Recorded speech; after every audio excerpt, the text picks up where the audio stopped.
Giggles with Shoshana. So, there's been a lot going on.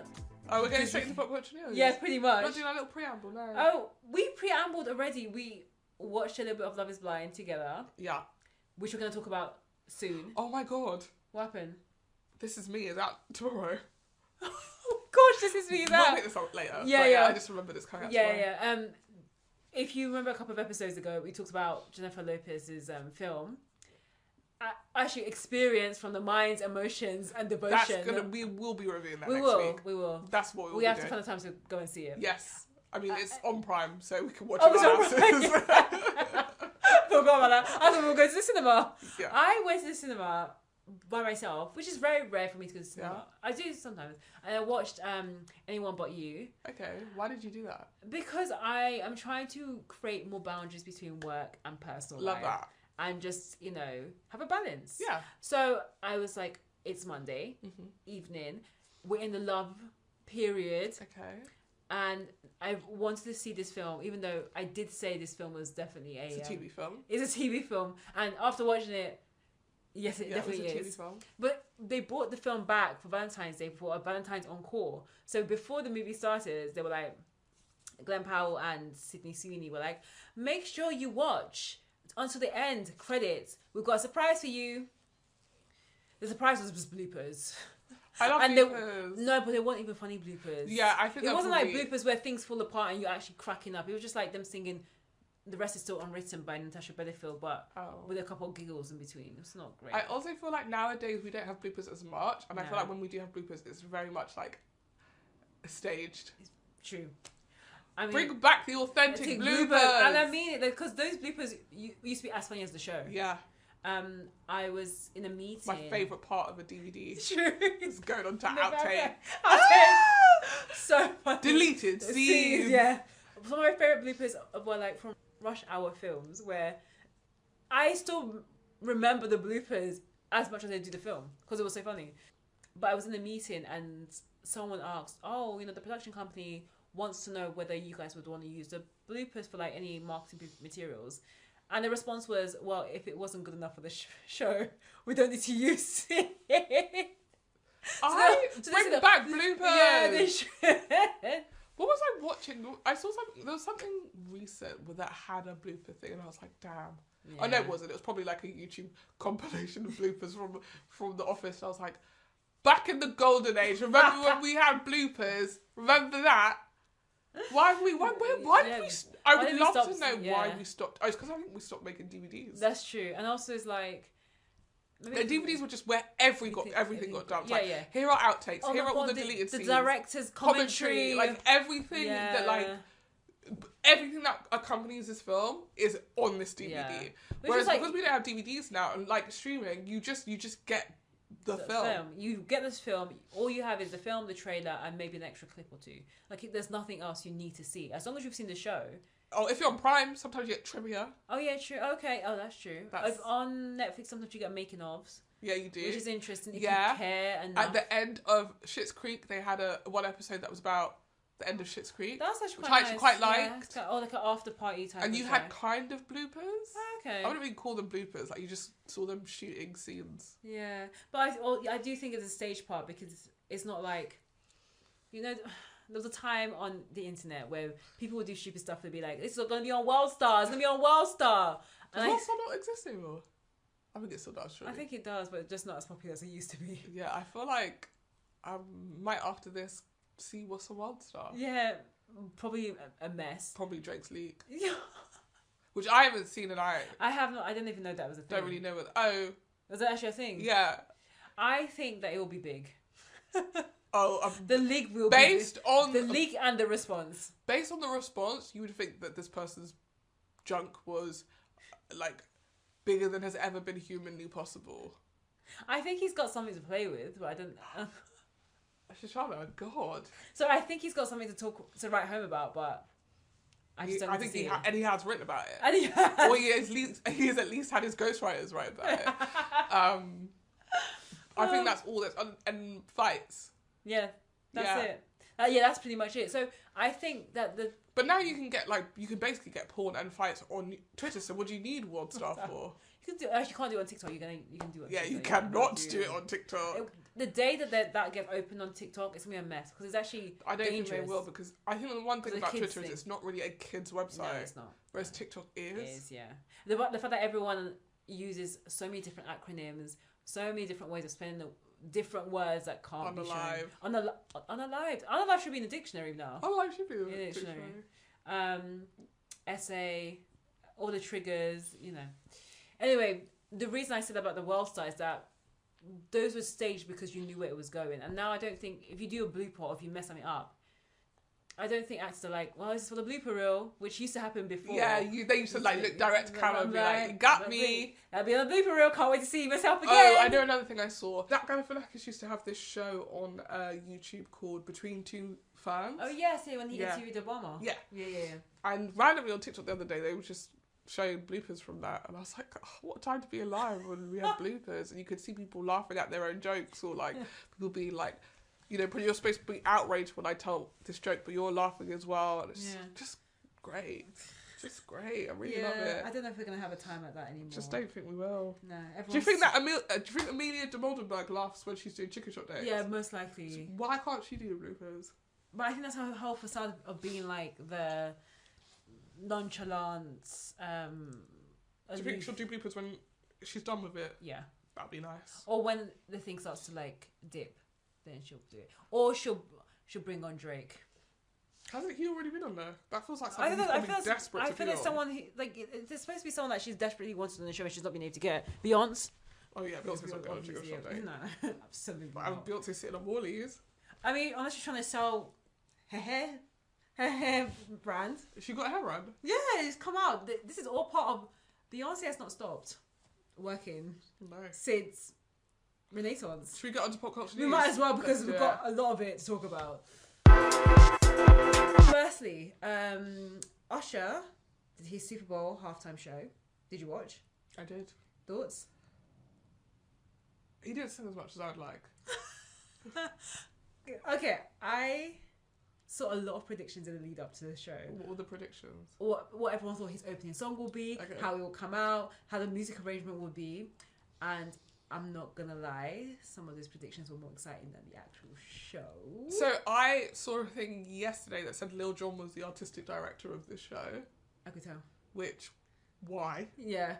I didn't know they two of them worked so closely together. Same.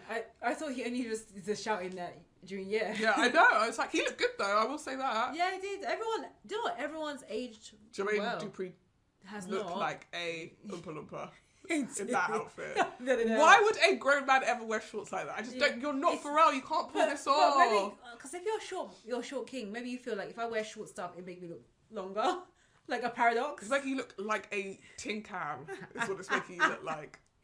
Don't wear this. Oh my god. Alicia Keys looked good. Yeah.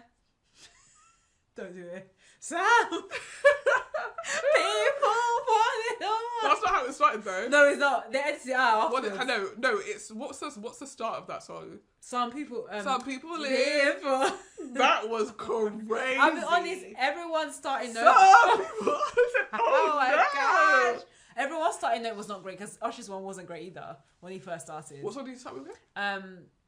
That's the problem. I can't remember. You called up. Oh yeah. I do love that song though. It's great, but everyone's prediction was that he will start with Yay, which Yay. No,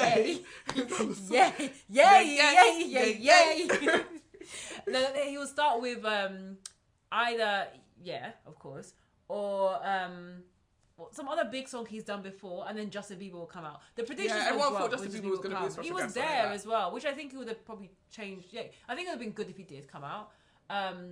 But his voice wasn't as. There was times when it could have hit harder. He was barely singing. No, it was. He was still dancing. They really favoured the dancing, which obviously. And the roller skating. Usher is a singer who can dance. Yeah. I want to hear the song. But it's hard because I think if you're dancing, only Beyonce can really have the breath control where you can dance and sing at the same time. And still, I'm telling you, she sounds as if she's singing on a mic, standing there, the same way she's also when she's dancing and moving. The only other person who's close to that is Bruno Mars. Justin hasn't got it anymore. Oh. And I see Victoria Monet perform, but her voice isn't there. But she has the voice control. She has the breath control, but she doesn't have the power in her voice like Beyonce does. No offense. No offense. But I was giving my honest review as not a singer and not a dancer. But I thought it was very busy up top. Same. I think it was busy in a way that who was directing it didn't know how to. Because I get what it had sort of a circus feel, but like what you want is to sort of keep. Yes, exactly. Yeah. You want to keep Usher front and center, but like the camera was like, someone's doing a flip. Yeah. Someone's running on the floor. You're like, okay, but we didn't come here to see a girl running on the floor. No. Also, what would that have looked like in the stadium? A mess. Honestly, where are your eyes? Yeah, because they showed you. Well, people who showed videos when they were in the stadium, and it just looked like a circus. You're right. Yeah. It looked like a circus. I think I've seen a lot of the halftime shows, and of course, I think the best shows have been like the Beyoncé's and Prince and Michael Jackson's, but I think this was the performance where I was singing along to the song because he wasn't singing to them. So it was like I don't want to take a shot off. Oh, everyone did. He looks great. He looks great. He looks great. I think Beyonce, when Beyonce performs, you kind of stand there in awe. You don't even want to get involved. You're just standing in awe because she has an amazing voice. Whereas this one, I wish I was in the party. Yeah. Yeah, because it was fun. Like when he was singing like Burn or Caught Up or Yay, I was singing along with it. Like yay. So say yay. How do you say it? Yeah. Yeah. Oh yay. Oh yeah. Not yay. I mean, I think it was yay this whole time. No, it is yeah. So why do you keep saying yay? I don't know. It's because the way my mouth's positioned. It just finds it easy to say yay. I saw someone say on Twitter that Rihanna had the best Super Bowl video performance, halftime performance of all time. So I went back and watched that again, and I was like, it is aesthetically very clean. It's nice, and actually what you want, I think, from a performance like that, because if you're in the stadium, you can see it, and then visually at home watching the video is entertaining for you as well. So I was like, actually, clean for a performance like this. You probably want clean more than you want. Just circus, a bunch of shit going on. That being said, watching the Rihanna one back, I was like, the problem with Rihanna is like her discography is not all bangers. Like she doesn't have stadium hits. For real? No, she doesn't have as many as a Beyonce or an Usher. Like, get up and sing songs. No. I think she does. I don't think she does. Watching it back, I was like, a lot of these songs, I'm not getting up out my seat to sing. Work, I love, but that's not a... Yeah, that was not. Get in a room and start... Hey! Hi. Welcome to Scripts and Giggles with Shoshana. So, there's been a lot going on.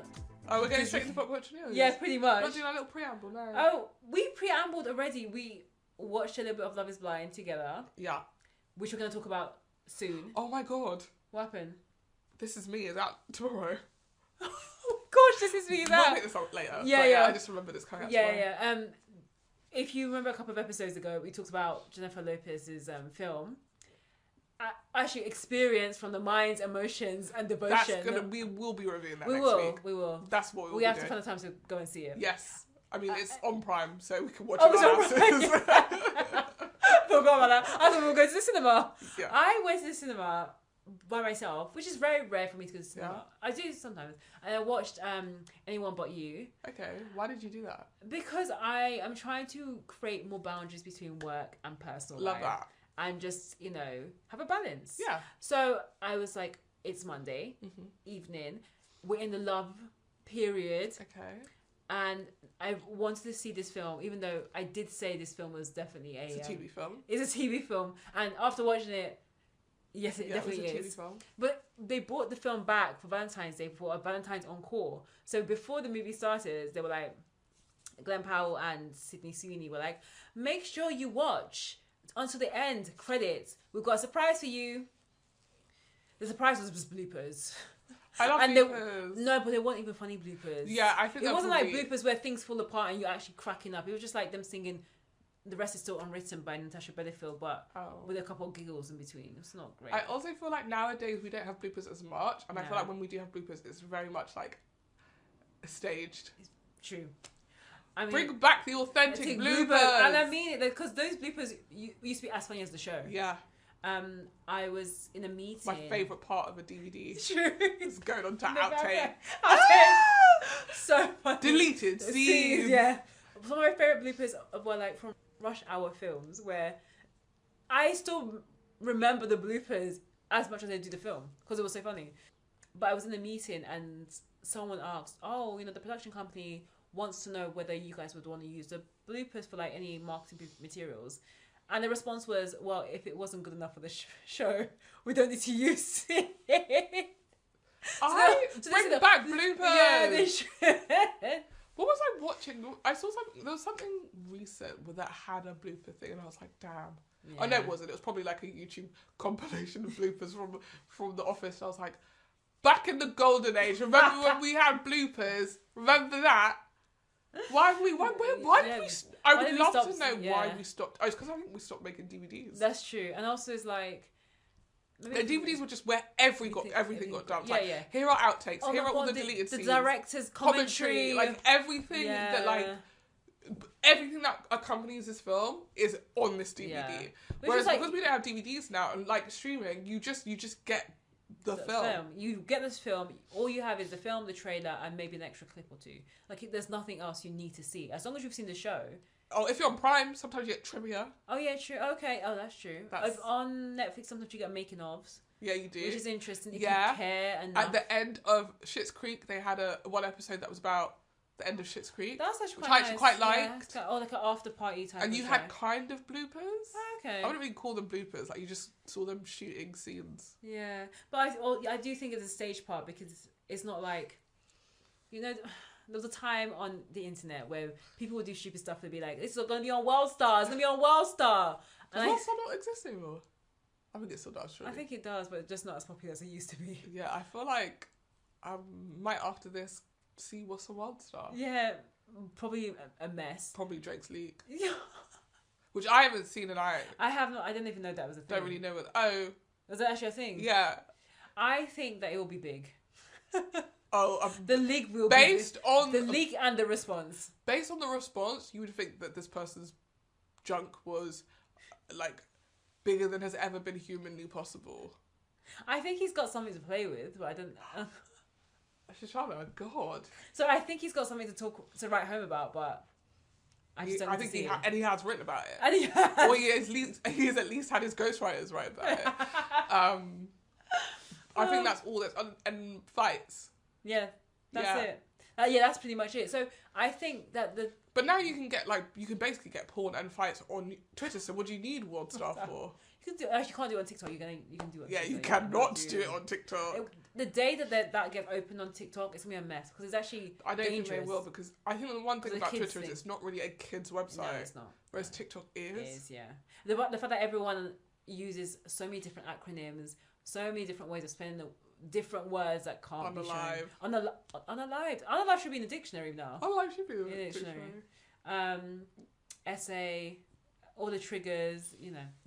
Anyway, the reason I said about the World Star is that those were staged because you knew where it was going. And now I don't think, if you do a blooper or if you mess something up, I don't think actors are like, well, this is for the blooper reel, which used to happen before. Yeah, they used to look direct to camera and be like, you got me. I'll be on the blooper reel, can't wait to see myself again. Oh, I know another thing I saw. That Galifianakis used to have this show on YouTube called Between Two Ferns. Oh, yes, when he interviewed Obama. Yeah. Yeah. And randomly on TikTok the other day, they were just showing bloopers from that. And I was like, oh, what a time to be alive when we had bloopers. And you could see people laughing at their own jokes or like people being like, you know, but you're supposed to be outraged when I tell this joke, but you're laughing as well. And it's just great. Just great. I really love it. I don't know if we're going to have a time like that anymore. Just don't think we will. No. Do you think Amelia de Moldenberg laughs when she's doing Chicken Shop Days? Yeah, most likely. Why can't she do the bloopers? But I think that's her whole facade of being like the nonchalant. Do you think she'll do bloopers when she's done with it? Yeah. That'd be nice. Or when the thing starts to like dip. Then she'll do it, or she'll bring on Drake. Hasn't he already been on there? That feels like something he's desperate to be on. I feel like someone it's supposed to be someone that she's desperately wanted on the show and she's not been able to get. Beyonce. Oh yeah, Beyonce's not going on Chicken Shop Day. No, absolutely not. Beyonce sitting on Wally's.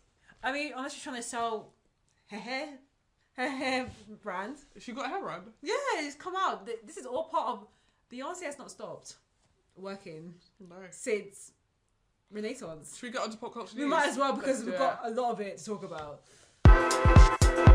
Firstly, Usher did his Super Bowl halftime show. Did you watch? I did. Thoughts? He didn't sing as much as I'd like.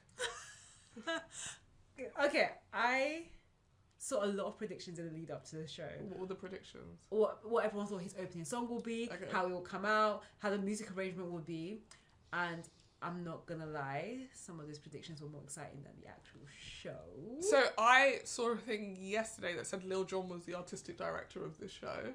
I could tell. Why? Yeah. I didn't know the two of them worked so closely together. Same. I thought he only was just shouting that during year. Yeah, I know. I was like, he looked good though. I will say that. Yeah, he did. Everyone's aged Jermaine well. Dupri has looked not. like a Oompa Loompa in that outfit. No. Why would a grown man ever wear shorts like that? I just don't. You're not Pharrell. You can't pull this off. Maybe because if you're a short king, maybe you feel like if I wear short stuff, it make me look longer, like a paradox. It's like you look like a tin can. Is what it's making you look like. Don't wear this. Oh my god. Alicia Keys looked good. Yeah. Don't do it. Sam! People want it all. That's not how it started though. No, it's not. They edited it out. No. It's what's the start of that song? Some people live. That was crazy. I'll be honest. Everyone's starting note. Some people. Oh my gosh. Everyone's starting note was not great because Usher's one wasn't great either when he first started. What song did you start with? That's the problem. I can't remember. You called up. Oh yeah. I do love that song though. It's great, but everyone's prediction was that he would start with Yay, which Yay. Yay. No, he will start with either of course, or some other big song he's done before, and then Justin Bieber will come out. The predictions everyone thought Justin Bieber was going to be a special He was guest there as well, which I think he would have probably changed. Yeah, I think it would have been good if he did come out.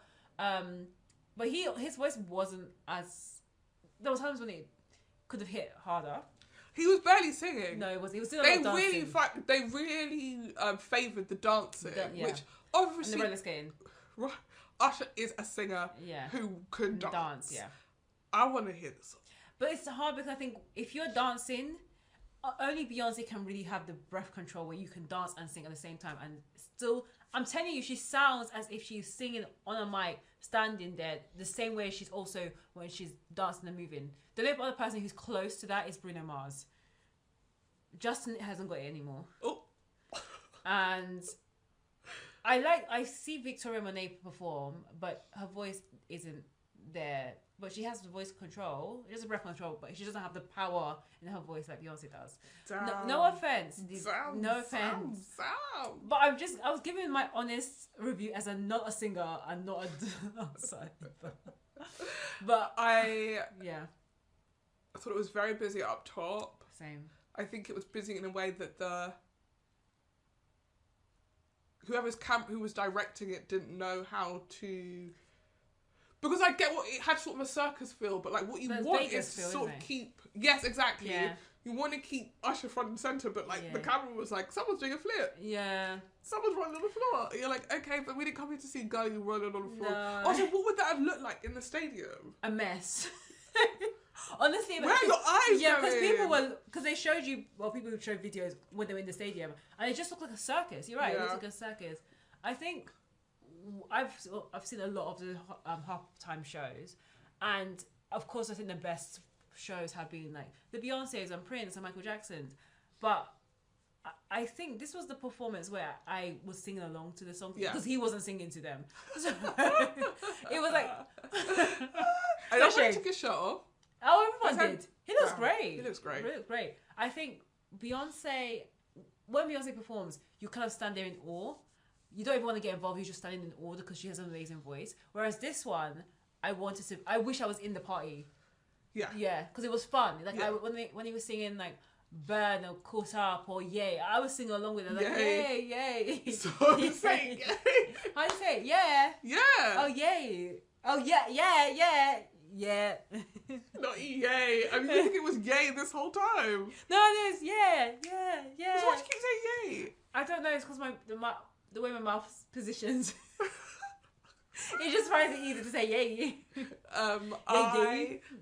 I saw someone say on Twitter that Rihanna had the best Super Bowl video performance, halftime performance of all time. So I went back and watched that again. And I was like, it is aesthetically very clean. It's nice, yeah. And actually, what you want, I think, from a performance like that, because if you're in the stadium, you can see it, and then visually at home watching the video is entertaining for you as well. So I was like, actually, clean.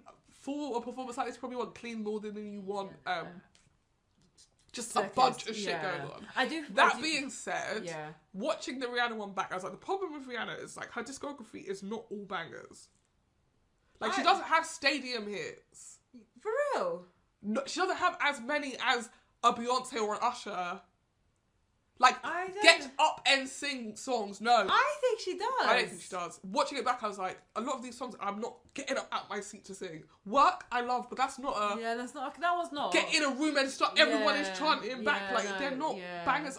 Sorry, she does have bangers. I just don't think she has stadium. Okay, like arena the Call the songs. Repeat type of song. She just doesn't have, songs that... Hearing them in that space, you're like, oh my God! It doesn't elevate the song in any way. Whereas when you watch Beyonce's show, it's like, one, what an incredible performer, but like also even the staging, everything about it, like you're like, and also you know every single word to this person's songs because they are songs you want to sing. Like Work, I really like. I don't need to sing it though. No, I mean I think of like Please Don't Stop the Music and Umbrella. I think those are great singing songs. Yeah, but I think she has. I'm not saying she doesn't have them. I'm just saying she doesn't have as much as those people do. So, like I like Rude Boy, but Rude Boy's not everyone get up and be like, do you know that's that song? Hey boy, I wanna feel that's not even that song. That's a different song. What was it? What was Rude Boy? I said Rude Boy. Come on, Rude Boy. Was it? Come on, Rude Boy. Take it. Yeah. Love me. Oh, my single ladies. Yeah, you're ready. It's true. You know the dance. Like they're just not songs. What's the song? But I didn't blame her because Wild Thought. No. Exactly. Wow, that. Wow. You're getting out to sing. They're just not that. But you hear the opening of you're like, oh, right, make space. Yeah, exactly, yeah. And also, maybe it's because they're so, like, both Beyonce, and it's weird because Rihanna was also making music when we were in school. Yeah, true. But, like, both Usher and Beyonce made songs where it's like, oh, and I'm learning the choreography. As he was doing it, yeah. I don't think there's any Rihanna. Maybe Ponder Replay. What choreo was...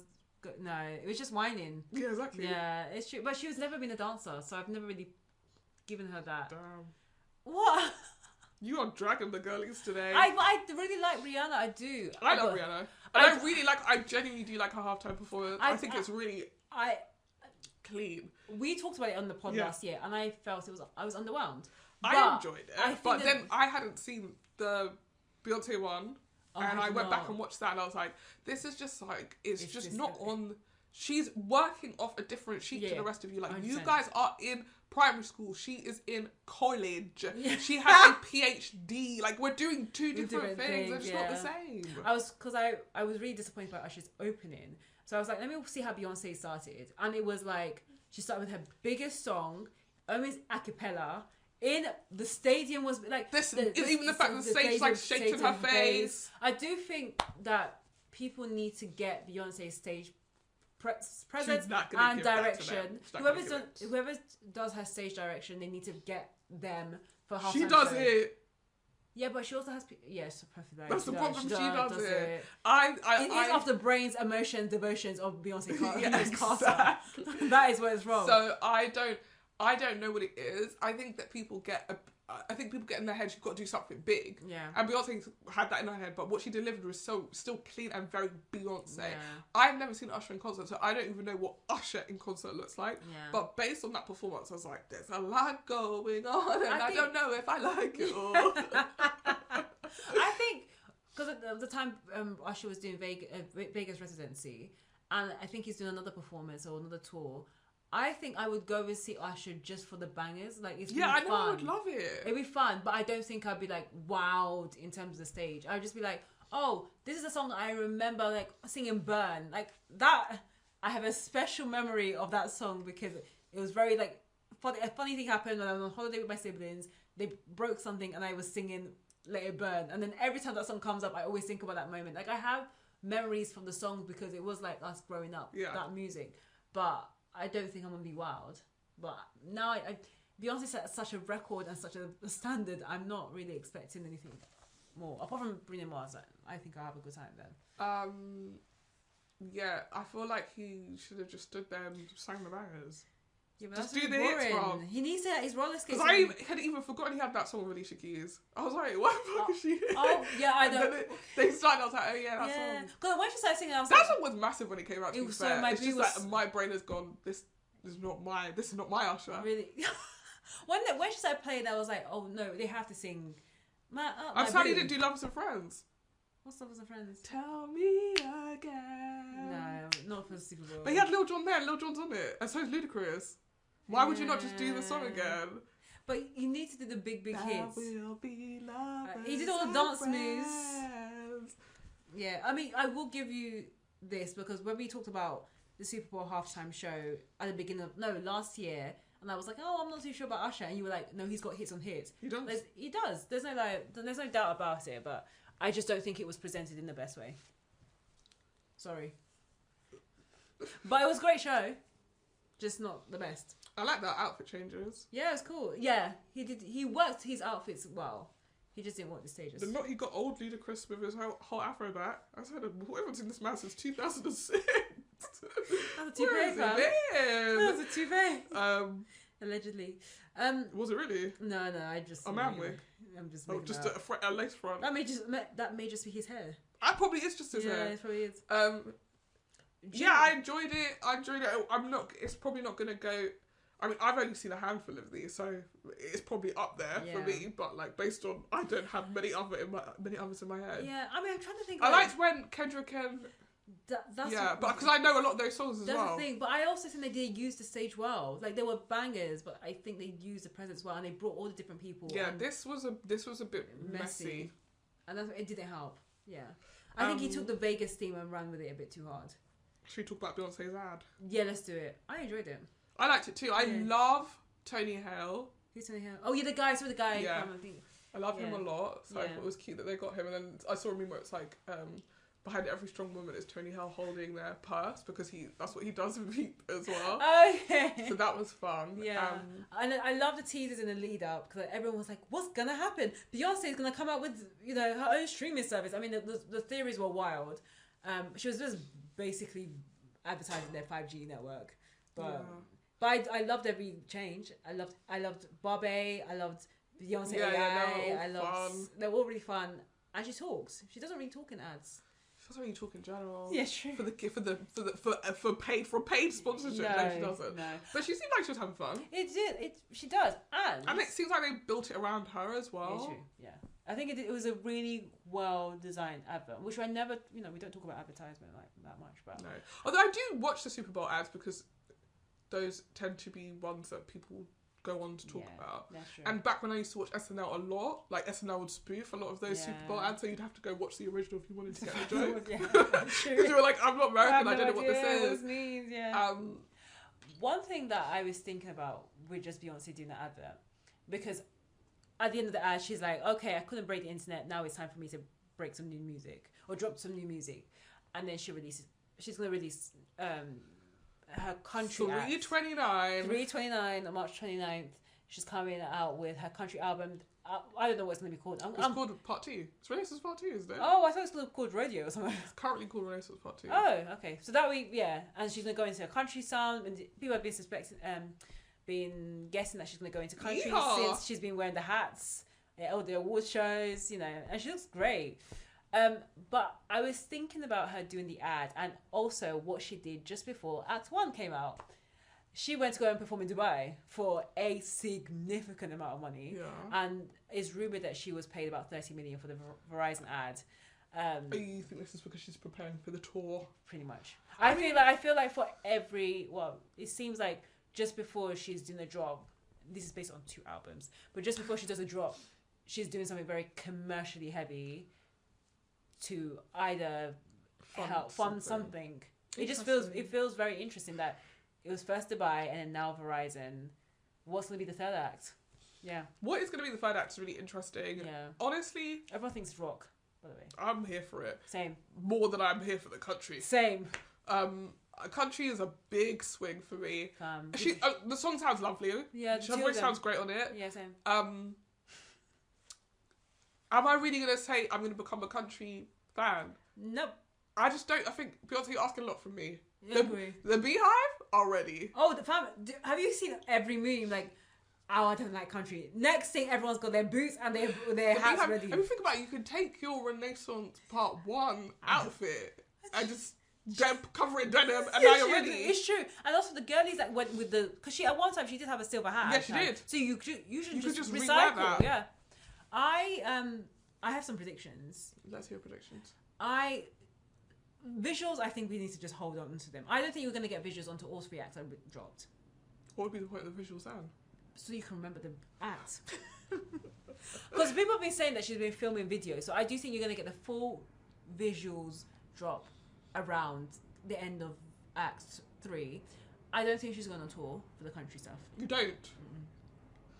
Mm-mm. It'd be a very small tour though, wouldn't it? It's the thing, it's not going to be as big. And... No, I think she's going to wait until the rock one comes out and then she's going to do the tour for the Act 2 and 3. That's my prediction. Here is a theory that I've heard, is that Beyonce in doing house and country is doing genres that were originated by black people and taken away from them. Yeah. By that logic, rock is probably next because I agree. Yeah. What's his name? Lil Richard. Yeah. It's King of the grandfather of rock and roll. Yeah. So, we're gonna get her boot scooting, and then we're gonna get her hair banging. Yeah. And the thing is, I'm actually trying to think about it. But Beyonce has done rock stuff like Diva or what's the song that she did with Jack White in Lemonade? Oh God, sorry, I'm gonna have to find it now. I can hear it in my head. Let it be, let it be. I think it's called Let It Be. And then she. Paul McCartney song, isn't it? Oh, let me just double check because I may be wrong. The chorus is, I think, is Let It Be. John Lennon. Lemonade. It isn't Lemonade. She did a rock song with that boy. Jack White. Don't hurt yourself. Sorry, not Let LOL. It Be. Well, there's a part where she's like, let it be, and then don't hurt yourself. So she's done rock and she's dabbled in it before, and she's also dabbled in country. Also, was it on Lemonade? Daddy's Lessons, which was actually one of my favorite songs off that album. So you are a country girl. I'm not, but I don't like. I liked when she did country in that song, but I don't know if I can do a whole album of country. I probably could do a whole album of country in about 10 years. I don't want the party to stop. I can't believe she's telling me that 329 the party's over. No, I'll tell you when the party's over. No, it's not that. Because the girls are still talking about Renaissance to this day. And the party's not over. Maybe you just released... is it My House or The House? My House. My House. And that song has really grown on me because that's a really nice song. It's grown on me as really, well. Yeah. So, the whole album has grown on me. Now I'm listening to it now. And then you're telling us we what? It's now we have to be country girls. It's over now. I'm not ready. I'm but sorry. She's still continuing the Renaissance look. Like, even when she's going for sexy country. Fam, did you see the outfits on the album cover of Texas Hold'em? Yeah, but that was a cartoon. No, not that one.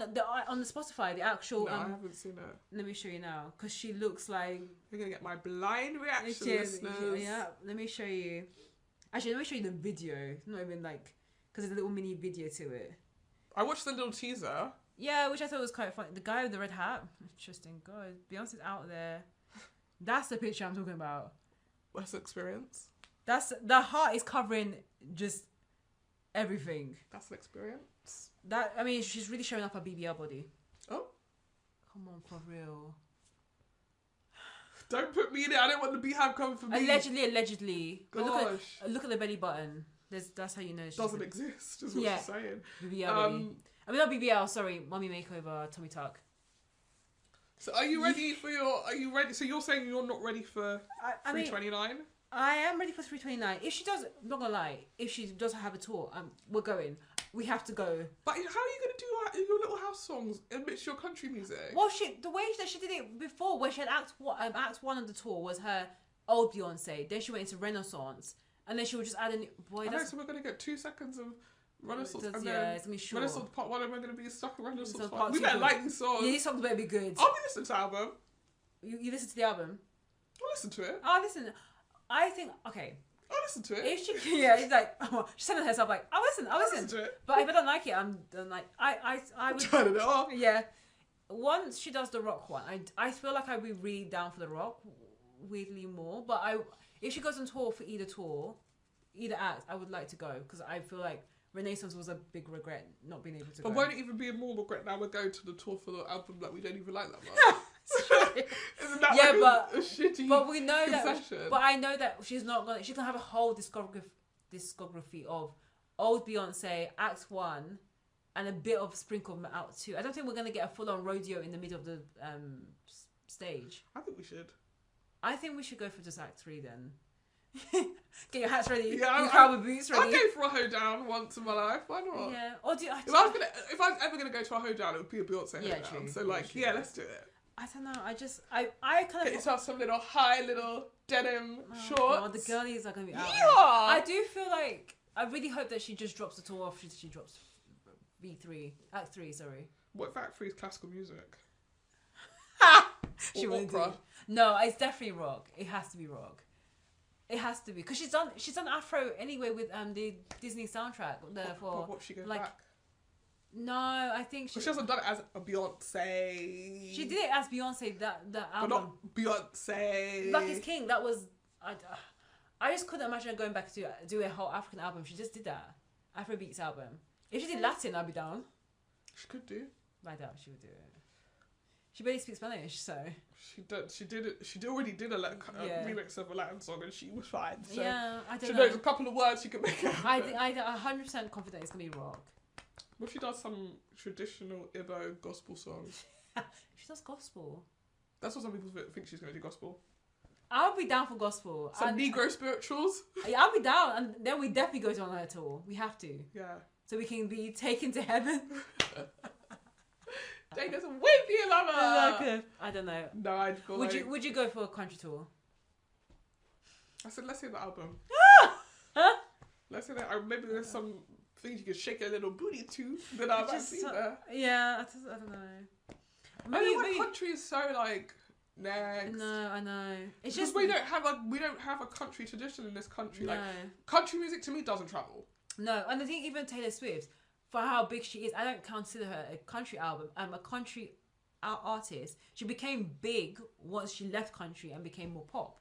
So I think Beyonce's gonna go into country, some traditional country, but it's definitely gonna be more Lil Nas X type of country. I honestly think that's doing Old Town Road. No, 8 honestly. different Old Town Old Roads. Town Road. She could have just done, lovely little acoustic album. No. You need to shake your butt. Did you see what she's wearing? That's not acoustic. I mean, that outfit does not go with the song at all. No, it doesn't. Takes a hold of. Yeah, I mean, it really doesn't.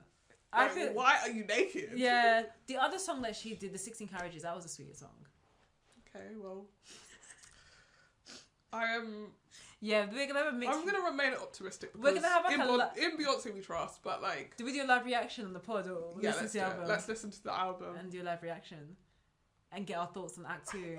I just don't know because again, I had not strong feelings for Act 1, but it turns me after I saw the visuals of the tour.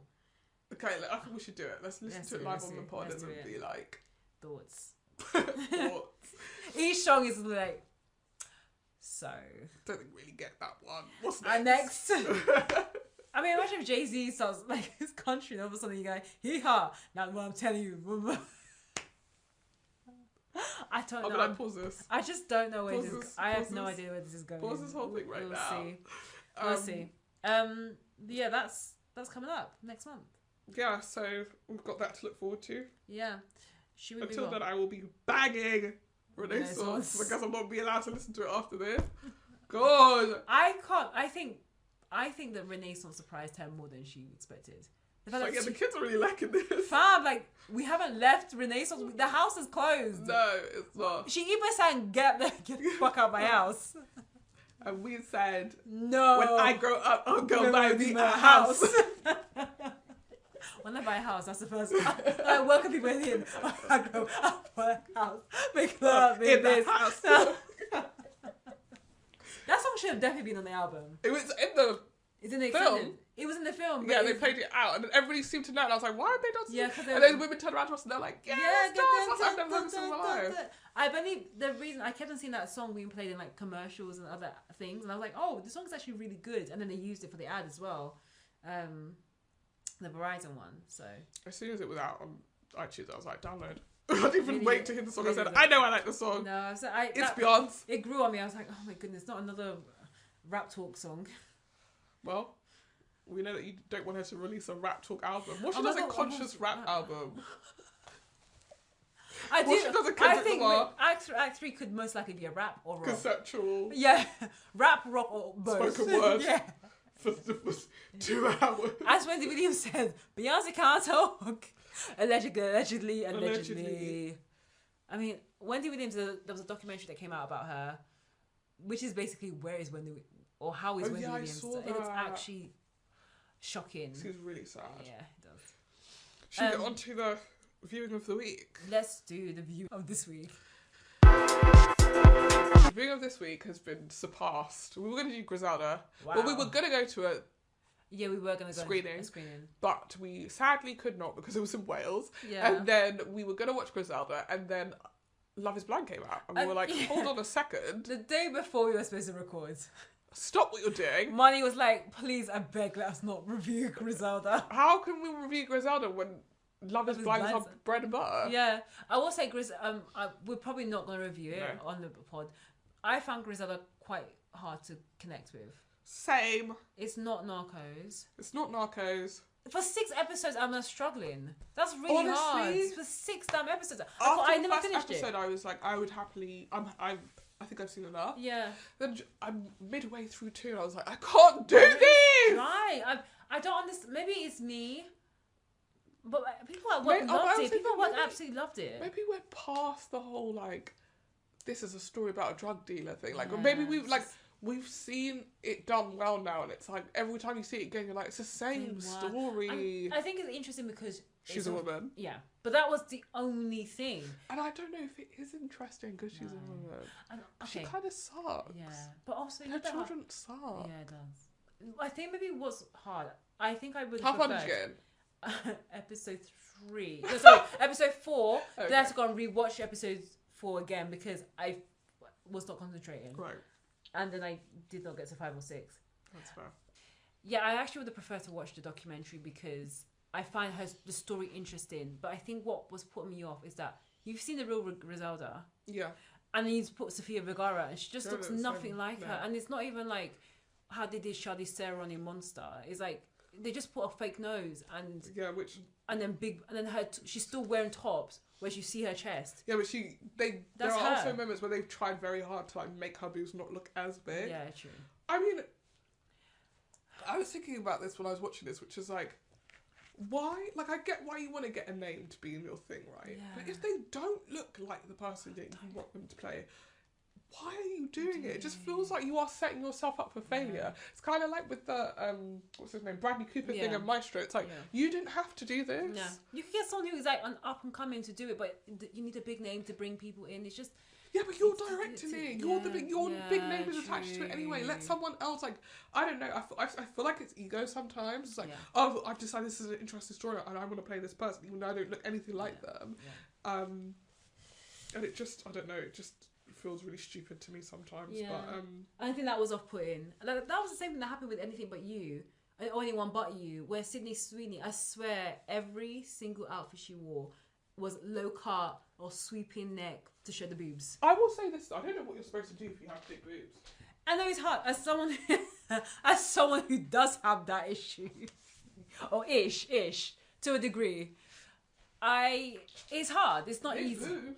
I mean, they're No, sizable. that's, Oh, is it a thing? Nicki Minaj quote. Oh, is it? Someone like she's on the live and someone comments big boobs and she says big boobs. Oh. So whenever anyone says big boobs, that's like the first thing Oh, I didn't know that's a thing. Yeah. We're going to talk about someone from Love Is Blind who has big Big boobs. As someone who does have big boobs, I feel there's a way you can dress, or I know there's certain things I can wear that will accentuate the big boobs, but there's also things I can just cover up with, like said outfit where I am wearing a turtleneck with a leather skirt. I think I look great. I mean, I would argue get the boobs out. Yeah, but of course you Exactly. So you're going to be mad at Sydney Sweeney, but everybody else is telling her get the boobs out. I mean, every single outfit, and even when she was casual, boobs out. Get like, the boobs great, she's got great boobs, and they were like, when it's hot, the idea of having to wear a turtleneck is crazy. I know. No, get the boobs out. I know it is hard because that's where your eyes like immediately go. But I feel like even with the Griselda one, knowing what the real woman looks like and then seeing how Sofia Vergara was dressed, and I was like, the disconnect is unreal. And I think with Narcos, and I hate to compare it with Narcos, but it just, the story felt like it was just building each time. There was so many layers to it, and it was so complex. And then you had Pedro Pascal, and you had reasons to like the show. Yeah. That's someone that would have been boobs. Big. I know, big. So we just saw an image of Black Mirror with what's the woman's name? Salma Hayek, who I actually thought one time I was talking about Griselda, think it was Salma Hayek. Big boobs. Big boobs. She does have big boobs. She looks more like Griselda than she probably does. Yeah. Anyway, well, that's why we're not going to be reviewing it.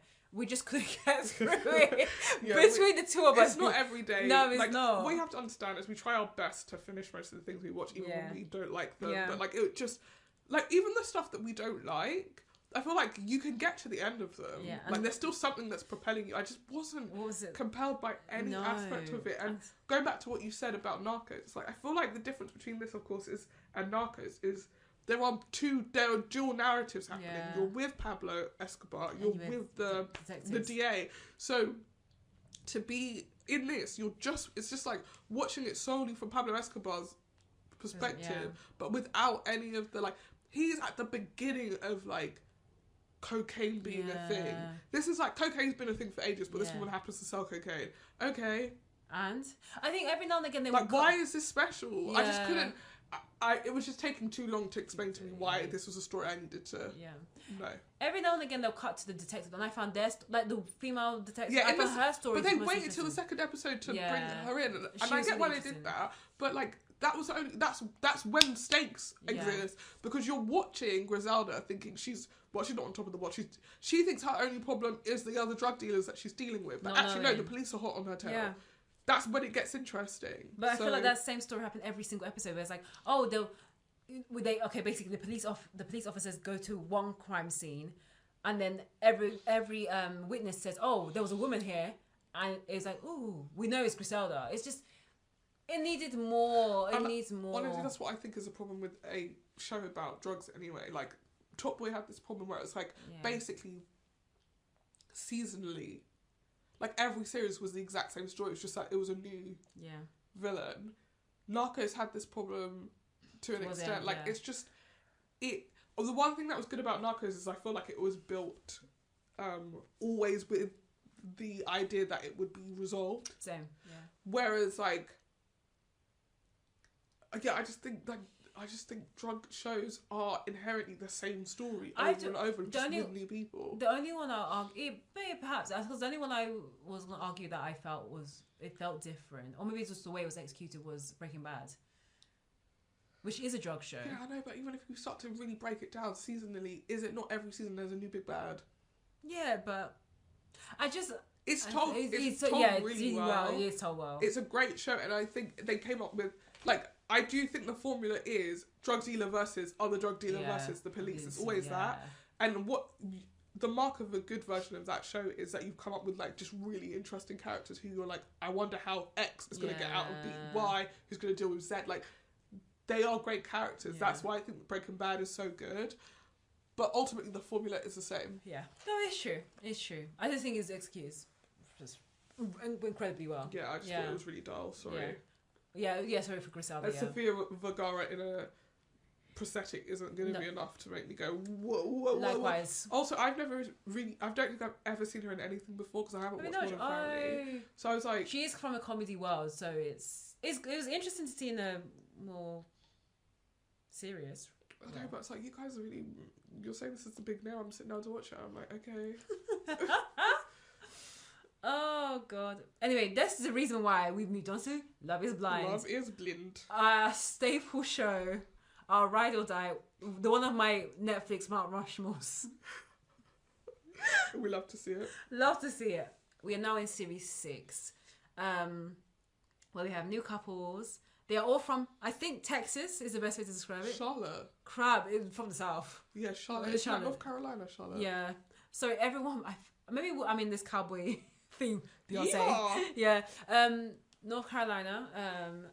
And yeah, we're introduced to a whole bunch of new couples. Do we just want to go couple by couple and then? Yeah, let's just like skip the like we can't talk about every single person because it's like why would we even do that? I think we did have some overarching comments which we can either start. Yeah, with. and in each couple you can talk about the other, like I guess the love triangle in that, but like I don't think we can go through every single thing that happened. The first 6 episodes dropped on Valentine's Day. What a lovely treat. Real love, finally. But I think we can both say it was quite long, each episode. So long. Unnecessarily long. Which is surprising for previous series of Love is Blind because usually they're quite... You get enough. Yeah, you get enough. You get a teaser towards the end that you want to go and watch the next episode. But boy, it was long. I would love to know like a general consensus. Who enjoys the conversations that they're having in the pod unless it's dramatic? You know when they're just like... Are you a dog person or a cat person? I don't give a heck about this. And as I'm watching it this time, like I feel like in the past, maybe because it's edited quite quickly, it's never really bothered me that much. But this time around, I was like, maybe I'm just not interested in other people because I'm so bored. And this is one of the most boring parts of dating is being like, what's your favourite colour? If you had to be a boat, what kind of boat would you be? I don't give a heck. I don't give a heck. I think... Yeah, it's boring. It's boring to watch. You need it to it is. You need it to understand who you want to pick ultimately. Which is if you was a boat, what kind of boat would you be? Not that one. The one that our girl friend. The only time I'm doing stupid, like if you could be a car, what car would be? Whereas I'm sprung. I just want to hear your voice. True. Like, I don't care. I'm just, I can see. Like if you was like a letter, what letter would you be in the alphabet? Like, I don't care about the answer. I just want to hear you talk. Like, I'm obsessed with you. I just realised, I was thinking about this. Was it yesterday, the day before? If I like a guy, I am silent. I am nervously quiet. Ooh. Yeah, but if I don't like you, I could say anything. I am happy to have a conversation. I was in a meeting. This is really embarrassing. I was in a meeting and with a male colleague. No, that sounds really weird. But I was in a meeting and the colleague had just come back from holiday. Yeah. But they like a long extended holiday.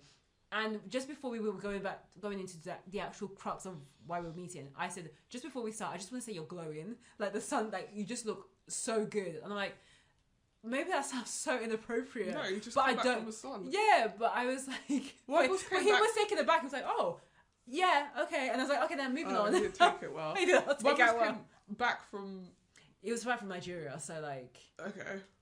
So, but he was there for a long time. My boss came back from a work trip, and I was like, you look really tanned. He was like, this is the best thing anyone's ever said to me.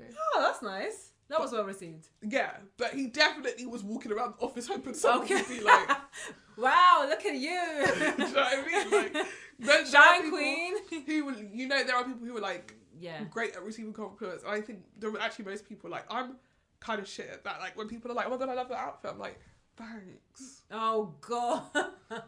I just don't know what to say because I'm like, I know that my outfit's good. See, this is what I mean. This girl never has modesty. I know that it's good. Like, what are you putting? But it's nice to hear. Of course it is. So maybe that's what I should say. That's nice to hear. Sounds so...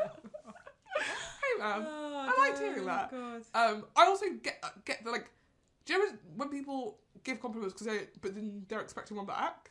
Yeah, that's the thing I always get nervous about. I'm like, oh, now I've got to, but make it sound natural as well. That's the thing. I probably fall into that category of like, I feel like I have to say something and like, oh, I like a thing. Oh, I like this. Or I like what I'm. You like my jumper, then I'm like, oh, it's only from Primark. Like I have to downplay everything. So I say all that to say is the dating part and the talking part, I will struggle with because if I actually like you, I'm not gonna say much. See, when I like someone, I actually talk. I think I talk too much. Really? Yeah. Like, I just want to be talking to them constantly. Yeah, I'm trying to think. I'm like, here's a funny thing that happened to me. Oh my like, God. I just want to, like, them to be impressed with me. Wow. And I want to hear them laugh. Wow. I was on one date where I was talking too much and the guy did say, you may want to breathe. But I realized I didn't like him, because if I did like him, I would be quiet. Every date I've ever been on, the man has been wildly entertained. He wasn't. I'm not even tooting my own horn. That person was like, this is the coolest person I've ever met. Cut to, I never hear from him again. That's dating in these streets. Hence, love is blind is needed. Yeah. No, I'm a fun person to hang out with. I know you that. are. You're a hoot. I'm a hoot. I'm a hoot. You're a hoot. Like a yay. You're a hoot. You're a hoot. Yeah. Should we talk with the couples? Yeah, let's get into it. Do we start with a boring couple first? Yeah, let's do it. First, sorry, do it. or do we do the most exciting one? No, let's just start with the boring couple. Get past them really quickly. Amy and Johnny. Next. Yeah, I'll be honest. I think they're gonna last well. They're don't know. fine. They're fine. So I thought her story about her autistic brother was sad. That was I think it's nice. I mean, actually, here's a one thing to say about the show. Yeah. When you have big, serious family stuff like that, you're asking someone who you've just met to say yes or no. They're gonna say yes because they don't want to look like a prick. Yeah. In reality, question mark. Yeah, exactly. So I will take him saying yeah, absolutely, with a pinch of salt, because you don't really know what you're agreeing to yet. Yeah. And I'm not saying that he won't do it. I'm just saying that, like, it's really easy in the pods to be like, I'm ready to be a dad. Yeah. I'm ready to take care of your autistic brother. Like, you actually don't know if you're ready to do that. You can't get married in a normal way. You have to come on a TV show to do that. So what makes you think you're ready to, like, take care of a person on the spectrum who requires care? Like, you don't know. But I would have just, if I was him, I would have been like, you know what? I really admire how much you love your brother. Oh, that's a nice way to cover that. Yeah. They won't use that part. Yeah, that part is... that won't be edited into the show. That would be me. I'd be like everything you've just told me just made me think you're a great person. Yeah, and then full stop. Yeah, I'm not trying to And then she's agree. silent and she's like, but are you actually going to be the step and I'd be like, why don't you say that back to yourself? And tell me what you hear when you say that. Are you well? I think it's hard because... I think you should tell people, but I don't think you should have expectations of them in the room. Because you don't know, one, if you're going to like them when you see them, two, if they're going to be weird. Like, you don't know if that's even the person you want around your child. That's chill. Messy, yeah. And you know this is reality TV, so they bring on the crazy. Yeah, sometimes. The weirdos. Yeah. This is not the back. Sorry, this is... It's what it is. Because, I mean, this series, there's definitely a lot of people that have come in with extra family additions that... A lot of people.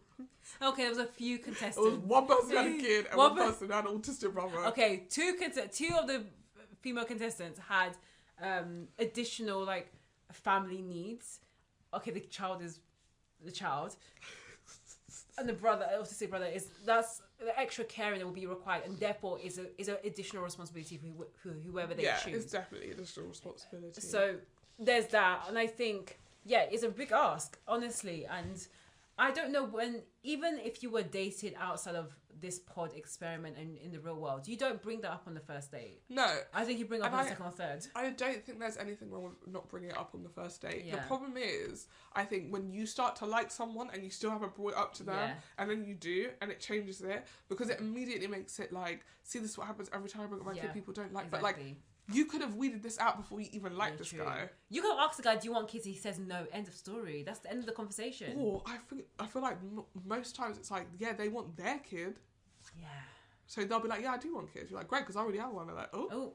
I mean, that's what happened. Yeah. I don't know if I'm interested in your kid so much as I'm interested in mine. I'm looking forward to having my offspring. I think he says to her, well, we're jumping ahead. Jump ahead. With Amy and Johnny, he was like, if you'd asked me a week ago, I would have probably said, I'm out. But now I'm into it. And I said, okay. I mean, mind you, this is Love is Blind. You're dating for 10 days and then get engaged. So, really and truly... Well, how have you changed significantly in the past week? That's it, that know that you're ready to be a care provider to her teenage or young adult brother. Yeah. I mean, that's what I think it was him that said, this experience... No, it was Clay. This experience has really changed me. I'm like, it's been 5 days? For 2 weeks, a month. Men are... Sorry, I hate to do this on the pod. You guys know I'm trying to be not sexist. But men are so stunted that they will have one new thought and be like, wow, I've grown so much. Wow. Oh my God, I'm a different man. That is why he had the audacity to be like, I've changed so much. Because do you know what I thought for once? Maybe looks aren't everything. Oh my gosh. We're jumping to this other couple. Yeah. Well, we'll finish up with Amy and Johnny. Is Amy the one, when she saw Johnny, she said, oh, he's not my usual type? Yeah. That I only date ethnic men? Yeah.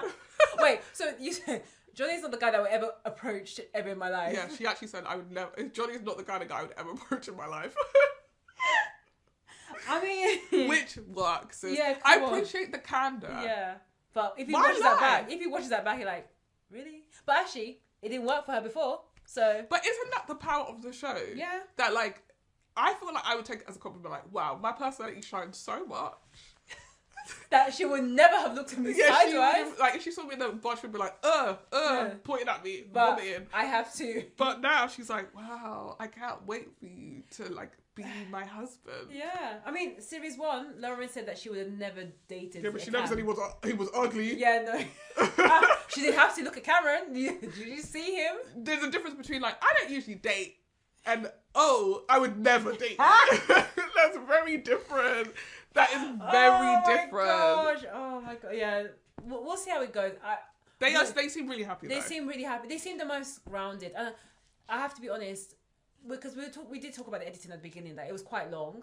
And I felt that their storyline was rushed quite quickly because when they were the first to get engaged. Yeah. And I remember going, who's there? Like, I didn't know who either one of them were. I also think the thing was, like, they didn't seem to be talking to any other people. It was just, like, immediately. Yeah. And I feel like this happens every season, It right? does, Always, the first couple is always a couple that they go, they immediately met when, it's you, it's you, it's you. And then they get proposed to. So yeah.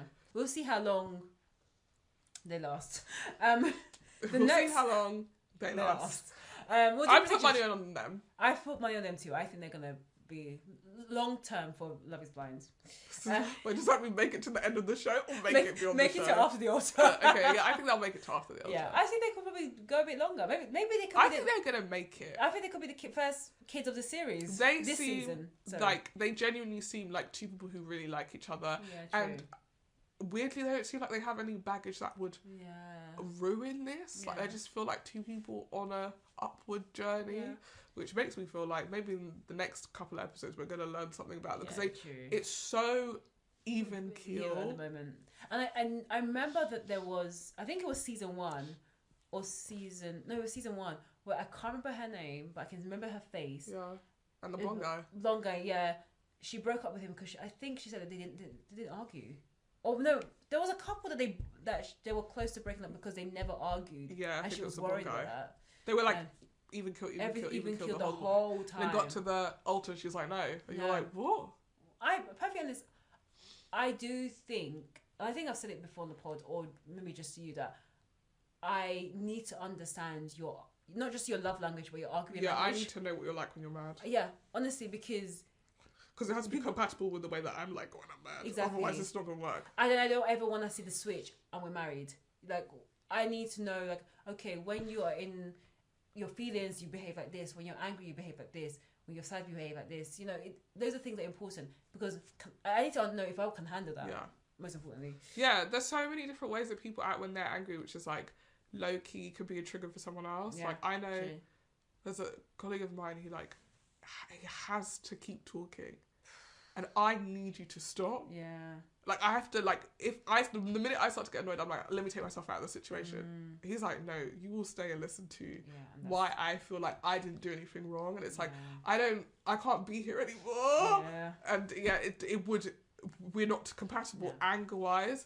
But interestingly, now that I know that he does that, I can be like, weirdly, he doesn't make me angry as much anymore. And when I can see that he's angry, I'm like, it's not that serious. Yeah. So I'm just going to let him have a little moment. And then let's move on. There's other things we need to do and I don't care about this that much. 100%. But, some other people want to punch walls. You need to know if your partner's all going to punch walls up in your house. Fam, because you're going to need a lot of filler. Next couple is Amber Desiree, which I think is such a beautiful name, aka AD, and Clay. Amber Desiree is the name of a woman that steals your husband. Sorry. That is the name of a woman who stole your husband. And you cannot tell me different. In the phone, she'll be listed as AD. Yeah, and you're like, not worried. He's like, oh, it's my friend from basketball. His name is AD fam, AD. Next thing you know, AD's sending pictures of her on bum. You're like, who the hell is this? Oh my god, I did say that the AD took over the first couple of episodes of the AD show. is the only person with a storyline that I found compelling. It's true. You messaged me with the one name, Matthew. And let's talk about it. We are introduced to AD. Yeah. Looking for love, like all the other couple, all the other contestants. She's a sweetie. She's a sweetie. And then we meet Matthew, who is... I feel like actively trying to fight as many girls in the show as he can. Like, he doesn't seem like... I can't wait till the series wraps and we can, like, get some information on him, because I genuinely cannot get I can't even place who, how, why, where, or when. I don't think he'll come to the reunion. Oh, no, I don't think he'll come to... I mean, it's interesting, because the other girl who left... Amber. Pops up in the middle of the season, you know, when they're like... Oh, you know when they bring people back? Yes, she came back, yeah. But they didn't not show him, which makes me think he's out. Yeah, I think he's out. But his behaviour was odd. So he starts dating these in the pods, and the first thing he said is, I don't like to talk about myself. No. He had a list of questions, and he gave all the contestants a number, like a range of from 1 to 10, and they had to pick a number, and then he would ask a question based on that number. Two things from that which was so funny was that, like, this girl's like, oh, I want to pick number 4. He's like, well, some people have done 4 before, so can you pick a different number? Which, what the hell? The wildness. Has that got to do with me? Yeah. And then one of the girls is like, I'll do 6. Answers the question, and she goes, how about you? And he's like, sorry, I wasn't prepared for you to ask the questions back to me. And I was like... What? At that point, I feel like... That and the fact that he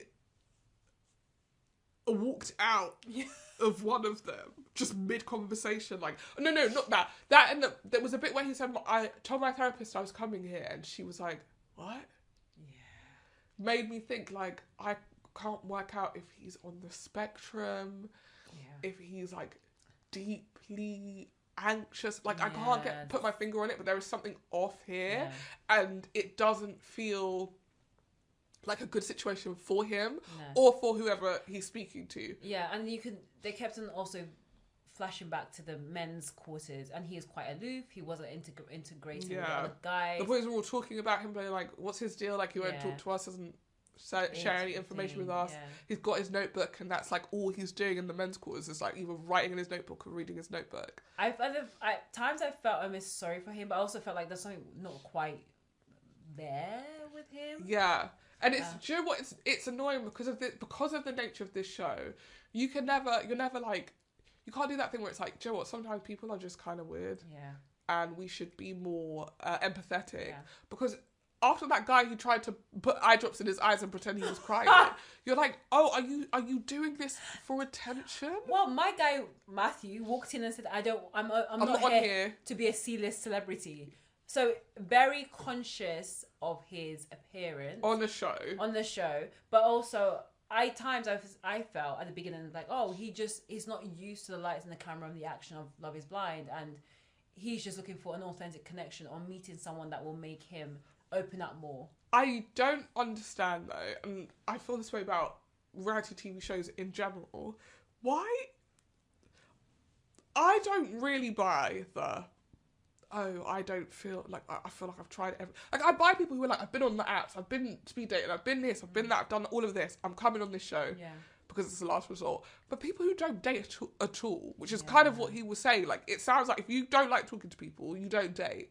Why would you make the jump from, I could go speed dating, but instead I'm going to go on not live TV, international TV to show everyone that I don't know how to date properly.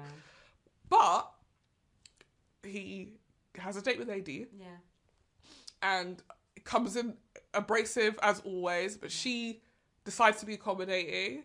Yeah. And he starts to open up to her. And then he starts to like talk like a normal human being. You're like, oh, maybe he's just a bit of a wallflower and he needed he needed to be warmed up a bit, and now he's like, do you know what? Yeah, I'm a normal person. Yeah. Like, that was a weird opening for me, but I'm actually completely normal. Which is exactly what AD said. And I think I remember that day almost doing a 360 myself. Yeah. Like, going in, going, oh my goodness, this guy is a dickhead.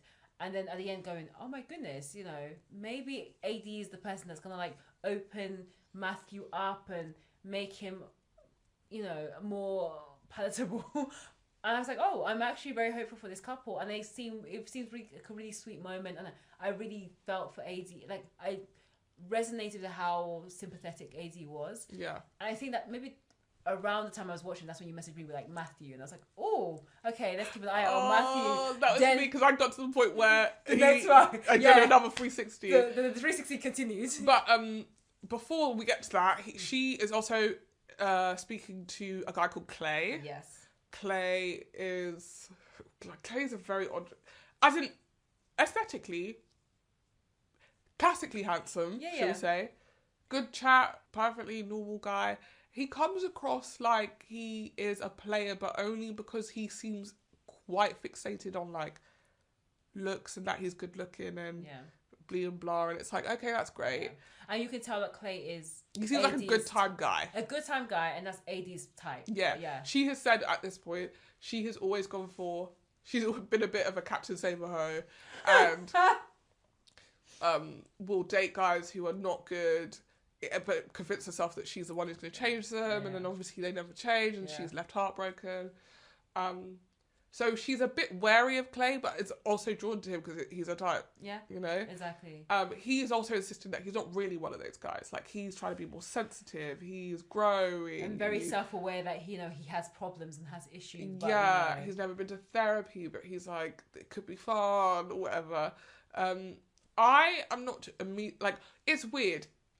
I feel like maybe because he's so classically handsome, like, why do you need to be on this show, first of all?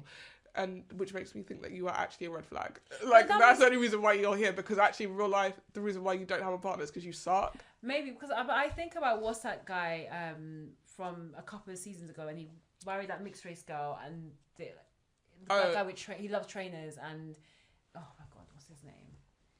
Wasn't it SK? No, not SK. It was before SK. I think it's the season. That guy, he loved trainers. Oh, he was like a Nike. He worked. I know who you mean. Yeah, I remember. Let me just find out. I know who you mean. Love is Blind couples. They're still together. Yeah. Maybe that's the. Sorry, maybe that is not SK. It's the. Yeah, I know who you mean. It's just so annoying. This dude. Sorry, that is so not helpful for the pod. We're gonna try and get some names. Let's get some names. I'm gonna guess. Terrence. No. Claude.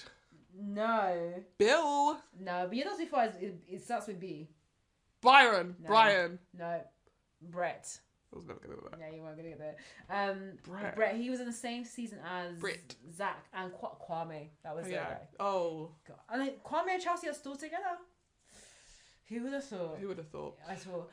But he reminds me of Brett. Well, that comment reminds me of Brett, because Brett, I would say, was actually traditionally good-looking guy. Traditionally handsome man. Same with Tiffany, beautiful woman. Maybe they just didn't have the luck, you know, to find a guy. No, 100%. Like, I also feel like sometimes people, like, if you are on the apps long enough, you become quite jaded, actually, I think. And so you stop being vulnerable with people. You're thinking, you're not here for a long time, you're here for a good time. Yeah. So there's no reason for me to really get below the surface.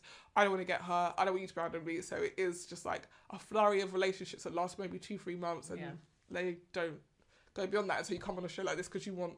So yeah, no, you're right. I take that back. I do think that there are legitimate reasons why you could be on this show and be a classically handsome person, but like I feel like, unlike Brett, he feels more cocky. He feels a bit like a Bartiz. Like, I can walk into any room and get any girl, you're like, I don't know what Barty be walking into, but Bartiz was a character, you know. So but she seems to like him. I like his voice, so I'm like, okay, yeah, maybe if I was sitting in a room and I heard that voice, I'd be like, yeah, he sounds hot. What? I mean, when I think about them when they were in the pods, I was like, this could be a really beautiful couple. Like, it really felt that there was initially a connection. But you're right, Clay was cocky, and whereas Matthew was coming very vulnerable and very open. And, you know, he would ask her questions like, what would your parents think about this? Or I would love to have asked your dad for your hand in marriage before proposing. And that day, because before that day... Also, we should mention AD's father had passed away 7 months ago. Yeah. So that is a very soft and raw moment, and also, raw emotions that she's feeling. And I think before she had that date with Matthew, she met up with Clay, and Clay was talking about how, of course, he wants to propose. He knows this is part of the process, but he wants to see her physically. That's a deal breaker. No, he couldn't. He needs to know what she looks like, because he couldn't propose to someone he didn't know what they look like. Yeah. So he was hoping basically for her to be like, well, I look like X, Y, and Z. Yeah. She's like, no, that defeats the purpose of the show. Yeah. So I'm not going to do that. And actually, you've pissed me off now. Yeah, and the way he came across, it was... It's quite aggressive. It really was. And the thing is, she asked him what his type was, and he was like, petite, and then more about the butt and the lips. The lips. And ironically, AD has all that and a bit more. But she's like, I don't want to tell you how I look. Or as she said, I don't want to tell you that I'm like 5'5" and thick thighs or something like that. Yeah. So after that date with Clay, then she has the Matthew date where Matthew is just like, I just want to know who you are, and I just, I wanted to call my mum after our first date because I knew I'd met the one. Yeah. I don't say this to everyone. Yeah. You're the only person I've made a connection with. Like, really just like pouring his heart out. She's in tears. Like, mentions the thing about it would have been nice. Like I can't imagine myself marrying you without getting permission from your dad. And she's like, well, my dad's dead, so that wouldn't really work. And he's like, such a shame. Like, I would have loved to do that. It's so important to me, family, all that stuff. She's sobbing. She's like, oh my God, like, this has lifted my spirits. It's made me believe in love again. And she walks out of the pod. And she's like on cloud 9, goes into the girls. The way they edited that was so well, because the music was so sweet. And she's literally floating back into the girls' quarters, and she comes up to the table, and it's just got to the point where the girls have started, like, at the beginning everyone's like, I spoke to this person, and as the series goes on, everyone starts to be like, well, the person I'm seeing, and nobody wants to say who it is because everyone's suddenly aware of their competition, which is what I think makes the show even harder. Is why I don't think I could go on the show, because like, I don't want to like make friends with girlies and then be like, oh, he likes Shoshana. Or you connected with him in the exact same way as he's connected with me. What the hell? Nah. And then we're supposed to eat dinner together and be laughing and smiling. No. Bitch, I want to slash your pillow when you go to sleep about... What the hell? I love him. God. Like, I just think it would bring out the worst in me. I'm not good with competition. So yeah, she comes in, and there's another girl called Amber, which is weird because her name's also Amber. Yeah, she... Wow. He has a type, He does. Amber's. He does. And she was talking about like, oh, I just had a date with Matthew. Oh, he told me that he wanted to ask my dad for my hand in marriage. He said he would leave with me. Oh yeah, this is something he said to AD as well. If you wanted to leave right now, I would leave with you. Draw me a map, and so I can know how to find you. Literally everything he said to AD. Like, the only thing that was weird about the editing is in the following episode, they clarified that the AD date was the day before. Okay, the Amber date, okay. The Amber date that she then walks into is the next day. But it's still odd.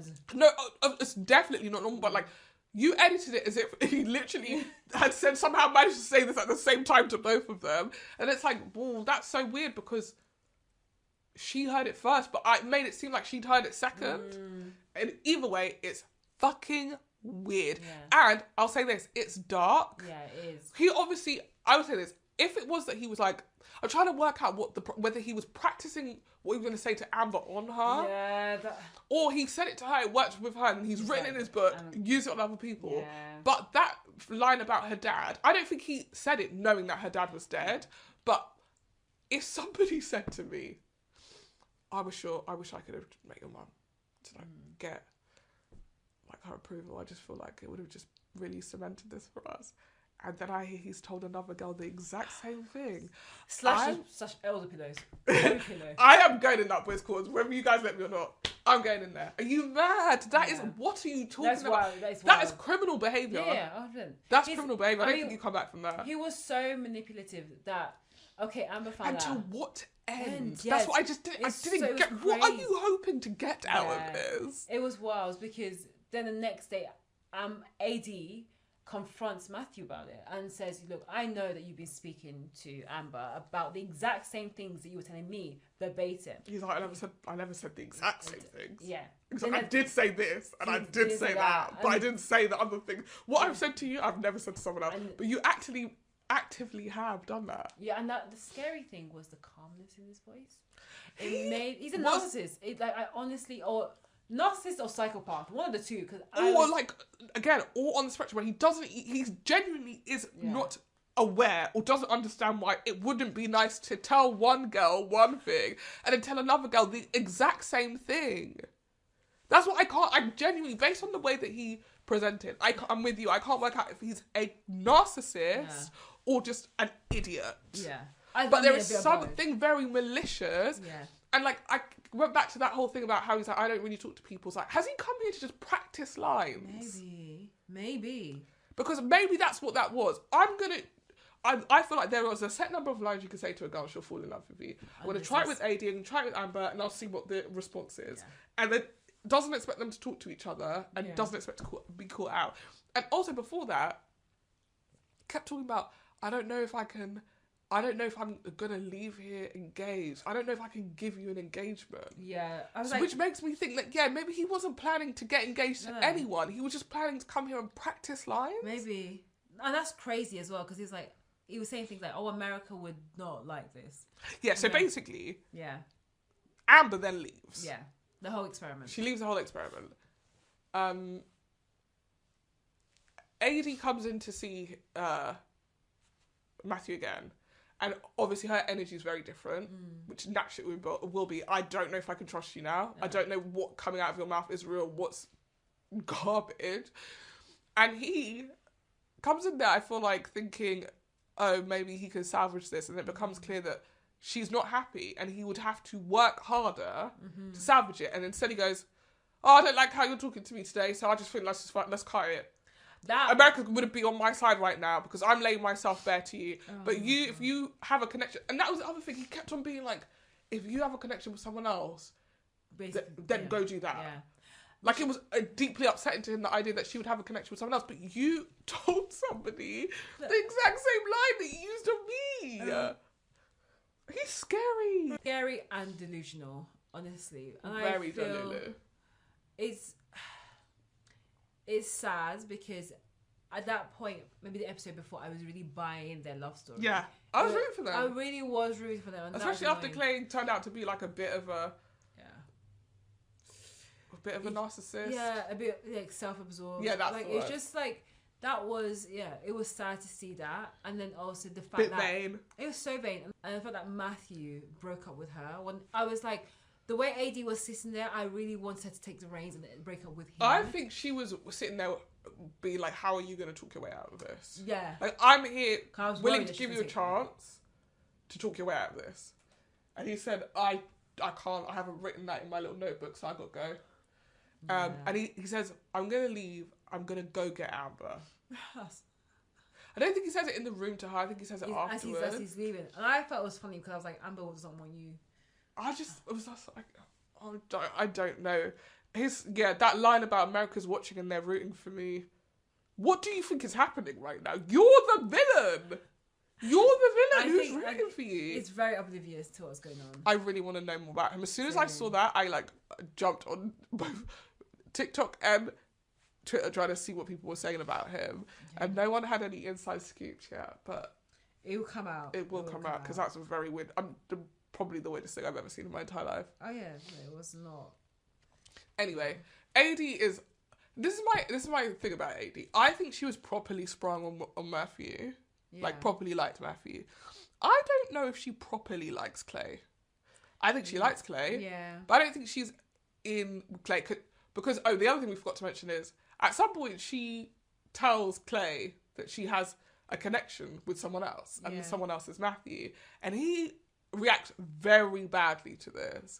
His whole thing is that he feels like, oh, I'm always going after girls, but they don't like me as much as I like them, and why is my love not good enough? Stuff like that. And so this was very triggering for him. But equally, I'm like, why do men always feel so entitled to stuff? Like, that is, to me, just reeks of entitlement. I like you, you have to like me back. I don't actually. Yeah. That's life. You don't always get what you want. Wow. Like, no, but Give that me is a card. it. And so, like, him being like, oh, I always just like girls and they don't like me. It's like, you're not going to sit here and say you don't get girls. You absolutely do. You're saying that you've gone after the few women that you've actually properly liked of the people that you've got with. They ended up liking someone else. Yeah. And so you're like, oh, also, he mentions that he grew up a nerd. So, like, there's a lot of messy, ugly stuff in there. Like, I remember there was someone that I knew at school who I had a crush on at school. And he was kind of goofy looking, but I thought he was adorable. That's your type. Very much my type, actually. I was actually making a joke. I do like someone who looks kind of goofy. And then I met him again after uni, and he'd like glowed up. Ooh. And everybody was like, all my friends who at the time when I had a crush on him were like, huh? We're like, oh yeah, no, he's hot now. We get it now. He's hot now. Wait, sorry, do I know this person? You do know this person. Oh crap! I was one of the girls. You were one of the. Oh, you're the worst of them. I'm not gonna go into it, but you were actually a bully. Hold up. First and foremost, a couple of episodes ago, we talked about how Marnie was bullying me about one guy. How the guy saw me walking home to the bus stop actually with said guy and did not let me rest for years. So I'm sorry, it's my payback. Sorry, let's talk about the payback, shall we? Well, how is it payback? Me saying, oh, you have a crush on X, and you saying your guy is carotters. Look, and you can't refute it because you know you said it. I'm not refuting it completely. All I'm going to say is this. At that moment in time, he wasn't his best self, and carotters was like the new slang. So if you want to be funny, you just bring in some new slang and bring it to the situation, and therefore your man was known as being carotters. My man was not known as being carotters. But you was the only person who said it. You was the only person who said it. The other thing is, yeah, but you're being disrespectful to my man. I was disrespectful to your man. Did I say anything bad about that guy? Because he wasn't my man. He was your man. He wasn't my man. He was your man. You saw me walk to the bus stop one day, and then now he's my man. No, and also, don't forget, don't let me say the other incident. What was the other incident? Where? Oh, well, yeah, I know. And I'm not going to say it because I don't need to. But he wasn't he was joking, okay? But I never said he was carotters, is what I'm saying. Because he wasn't. Well, debatable. Huh? He wasn't hot. No, he wasn't. There you go. But I was respectful because you liked him. But you was being disrespectful. I don't know. And then you had to eat your words with a small spoon. Wait, hold up. Marnie's missing out one big chunk of the story. My girl never said that she actually liked him. She didn't. I admitted that I fancied said guy years later. You never admitted it. Rule number one of being a bad bitch: never admit that you have a crush. She never admitted it. I was like, never. Well, since this guy has no relation to you, therefore I can tease you about it because you did that to me for every single guy. Even to this day, this girl still does it. You still do. Anyway, go back to my story. So anyway, we saw him years later. He had glowed, and I eat back my crosses words, but you know. Anyway, I brought this person up just to say, we then had drinks, and he spent like, I would say the 80% of the time that we were hanging out telling me about how all these girls that we knew in sixth form who didn't want to give him the time of day, all of a sudden blowing up his phone, messaging all the time, talking about how good he looks now. It was like, okay. First of all, I don't even know half of these girls. Second of all, it's like, I don't know why you're telling me this. Because he wants you to hit him up. Actually, what I mean, you were. Please. You're on your date. We went on a date. Don't start. I'm not. Don't start. I'm not starting anything. I think what he wanted, let me finish. Excuse me. If I... Continue. Thank you. I think what he wanted... Are you going to let me finish? Continue. I think what he wanted was compliments. I think he wanted me to affirm, yeah, you look good now. You do look good now. Oh my God, of course they're blowing you up because you look good now. You look so good now. And I'm not good at that. If you're begging for a compliment, you're never going to get it from me. Like, it is a big ick behaviour. Yeah. And afterwards I was like, it's a real shame because like, yeah, you look good now. But I actually think you're probably more confident before than you are now because like, you the narrative is, oh, I was not good looking back then. I didn't believe that. Like, I didn't think that for him. So it's so weird. It was so weird spending time with him and being like, I actually thought you were quite cute back then. Of course you did. I also think that the people that you're looking for validation from right now, you are in vogue, shall we say, in a way that you weren't in vogue 5 years ago. And you're giving him the attention, but you've always been there. Please. And so I think partly them blowing up your phone now is because it's become acceptable to be like, mixed race guys are hot. Black guys are hot. When you're, you know, a rich white girl. Now it's okay to be like, yeah, no, he's hot. Whereas 5 years ago, it wasn't. So how do you know they didn't like you 5 years ago? And they weren't suppressing it? I mean, that was your story. Grow up. What, fam? You're literally walking into Anyway, I'm mentioning this because I think Clay has that same origin story of like, nobody wanted to talk to me when I was a kid. Exactly. You keep being goofy and we're trying to do work here. I was like, where are we going with this story? I think he has that same mentality. Like, when he was at school, he wanted to take girl to prom and she didn't want to go with him because he was a geek, and he's held on to that. But now you're like 30. Yeah. Bro, you have to heal from this trauma. It's weird as hell. You don't want to be going on a date with a man who's 35 being like, yeah, I don't even care, but like, basically no one ever wanted to like date me when I was 14. You're never going to be 14 again. Yeah. I'm here with you on the date now. Shut up. 14 years ago, no one wanted me. And what do you want me to say? Oh, I would have wanted you. Maybe I wouldn't have. Maybe I wouldn't have. Maybe he was ugly. Wow. Would you? Can you imagine doing that on a date? Never. You need a reality check. Would I have liked you when you were 14? No, you had braces, greasy ass hair. Wow. Face was shiny every day because your mum put Vaseline on it. Ankle swingers. Like, you looked crazy. Based on this theory of the glow up men being insecure. Would you then want to go with someone who's like medium ugly? Well, he's always just been medium ugly his entire life. No, I want to be with someone who's been hot their entire life. No, he was ugly before, and then he grew up. No, I want to be someone who was hot from start to finish. Wow. Actually, you know what? I mean, the confidence level will be always stable. Exactly, that's what I mean. I want consistency. If you've had any kind of glow up, you're gonna start moving mad. And I can't deal with that. Me personally, I've always been hot. So I don't move bad. But I'm so done. And she's true. But like, there are people out here who didn't get no attention, and it's like their entire life revolves around that. Yeah. So I feel like that's Clay's insecurity. Do you feel like AD is a bit like that too? Because she gives me like probably, but she's like. I'm holding hot. holding that close to her chest. Because she does say something later on about how she's always had to work really hard for her body. I mean, the girl has body. She does have body. Yada. But yeah, so go back to the Clay thing. When she says that she has a connection with Matthew, all he hears is somebody is winning and I'm not winning. Which is why it felt like a red flag to me. Because it's like, you're not really taking into consideration that we are in a show where we are dating other people. And that just because I said I have a connection with someone doesn't mean I said I have a bigger connection with them than I have with you, or that I'm about to run away with them. But your response is going to make me want to go. Yeah. So, because Matthew fucks it, basically, she goes back to Clay and it's like, Clay, I always had feelings for you. Like, I just why I don't buy it, because I just felt like she had no other option. No, and perfectly honest, by the time she had that conversation with Matthew, I was definitely of the belief that she should have left her.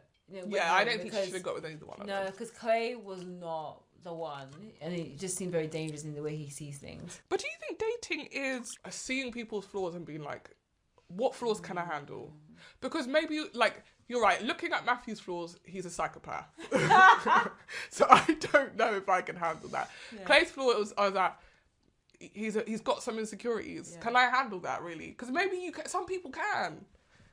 And it's not about finding someone who's perfect. It's about finding someone who you like 80% and the 20% that you don't like is bearable. That's true. I mean, I do think part of dating is some give and take. Like, you cannot expect to find the most perfect person because no one is perfect. So, of course, there will be some things that you're going to have to accept. And that is part of the relationship where you're like, seeing people's flaws and all, you're seeing if you can handle that. You're seeing how you can how compatible you are with that as well. So I do think that's part of dating. Not to do a question. So maybe rather than me looking at it as AD's forcing it, maybe she just went, you know, one, you're the lesser of two evils. Two, like, okay, that was weird. But then the next time we spoke, you came in and apologised, so we can get past it. And I think that this is why the show is so entertaining, because every single situation you see them in, you're thinking, what would I do? That's true. I know that I'd be like, I'm done. Yeah, same. No, I would have. That's why I'm not in a relationship. No, after the Matthew thing, I was like, no, I see this. Like, the Clay thing gave me the ick, and the Matthew thing was terrifying. It was actually quite scary. It was scary as hell. That's why I'm surprised that the producers didn't intervene or do something. I don't think we're going to see him for the rest of the series, and I'm glad we're not. How did he make it on the show? For drama, I'm telling you. Because and you can see there's a common theme, and we can talk about it at the end, is that a lot of the men have difficulty expressing how they feel.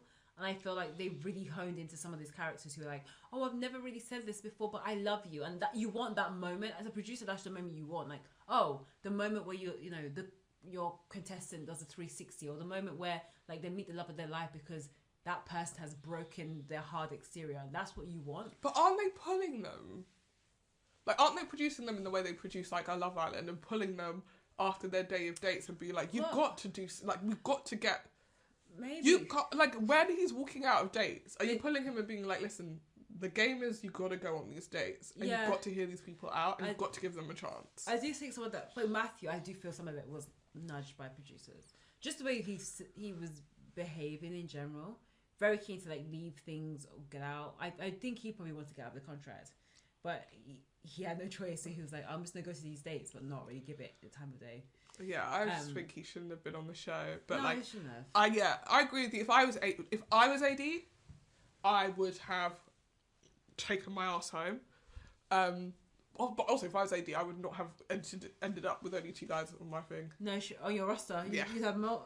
I think if I was I would talk to as many people for as long as I could, and if I go home empty-handed, I go home empty-handed. The problem with the show now is people's aim is to be on the show. True. So they'll do whatever they need to do. Remember that the girlie from not last season, the season before, who was very clear, who said, "I'm here to go on the holiday."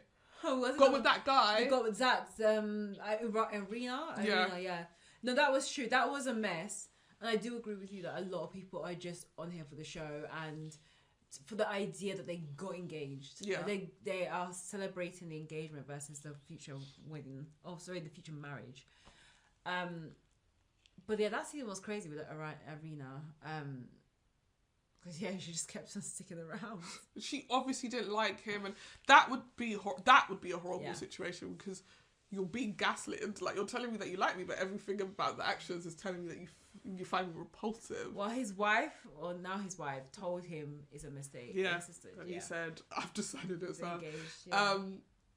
So yeah, she and Clay ends up proposing to her, and they go off on the honeymoon. Things seem to be good at the moment. Yeah.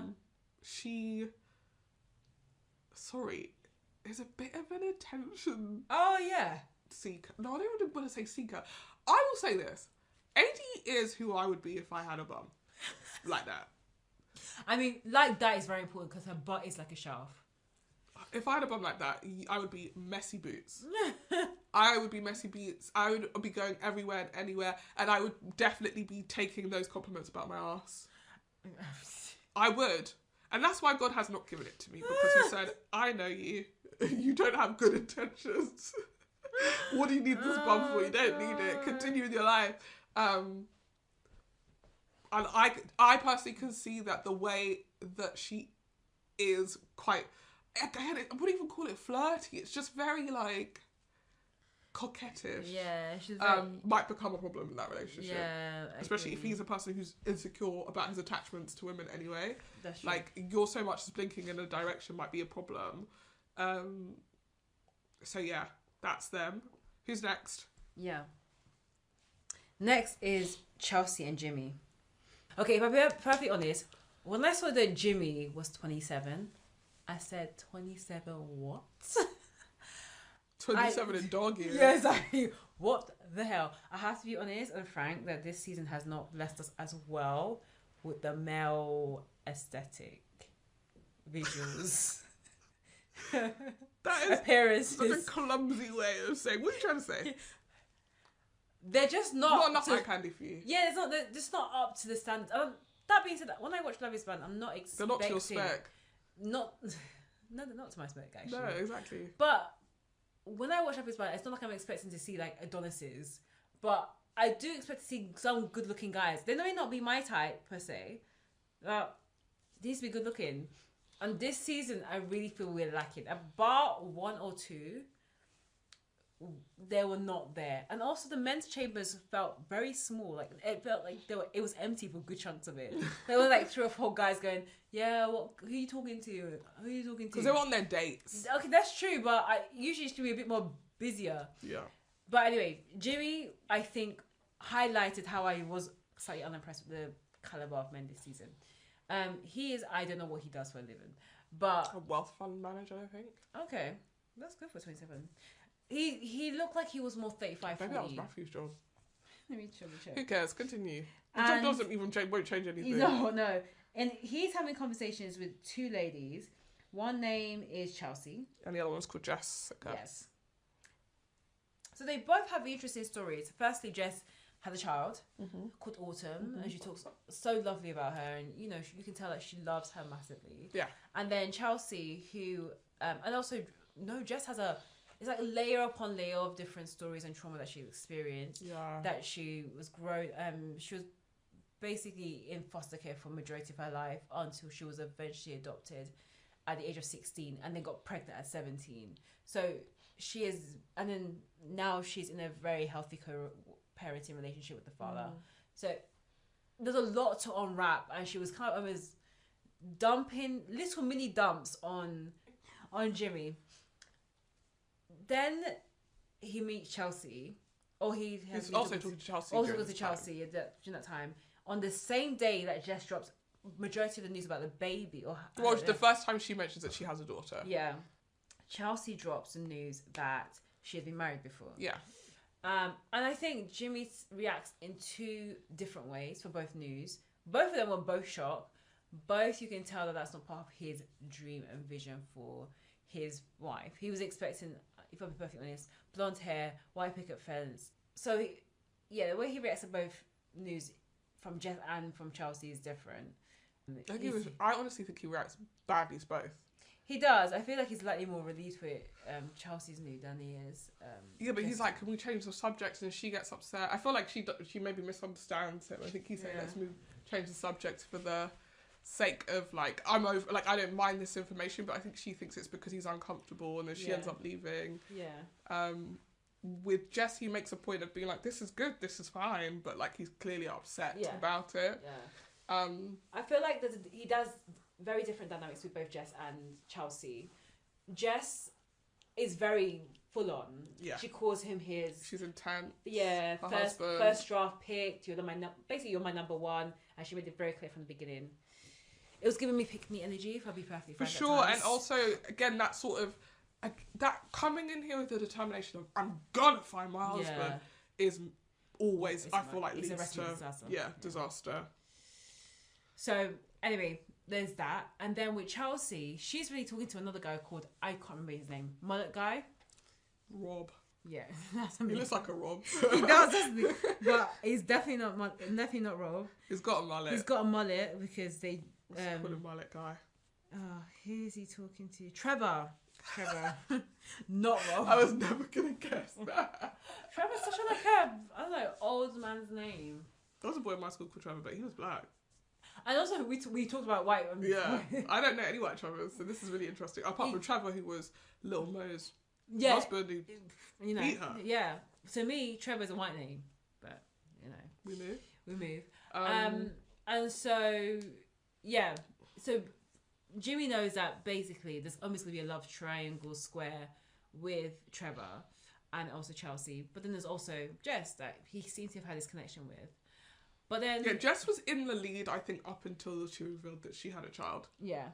And also it started to become apparent that as much as Jess was expressing to him how he was the number one and how she was really interested in him, it wasn't as reciprocal, and she started to get frustrated by it. Yeah. He's like, I shouldn't have to tell you how I feel about you. I Meanwhile, he's telling Chelsea he loves her. So Jess gets wind that he told Chelsea that he loves her, and then Jess loses it. She goes. She does this bizarro rant. She goes in there and she's like, I'm really upset. You've ruined this experience for me. You've wasted my time. Blah, blah, blah. And then she says, when you see me, you're going to regret this. You're going to choke on this. That one I hope you have your EpiPen. Oh my god, that was wild. That was wild. Does he have an allergy? I don't. Unless we. Because that's a threat if you have an allergy. Yeah. Like, get your EpiPen ready because I'm about to strike. Poison you with peanuts. Yeah, that was wild. I didn't like that. No. But I feel like she was trying to get her moment. Have your moment. I mean, she did. And that moment was so strong that the moment didn't give. Like, he thought it was going to give, but it didn't give. The moment was so strong that he went back to Chelsea and... Literally, it flopped. The moment flopped for what? And he asked... You fumbled the bag. Yeah. He asked her to marry him. Well, he fumbled. I wouldn't call him the bag, but he fumbled it. No, again, he's not a looker. But... no, he's not, though. Like, that's someone's son. Yeah, but... Talking of looks, what's her face was saying that she looked like Megan Fox, Chelsea. Which is wild.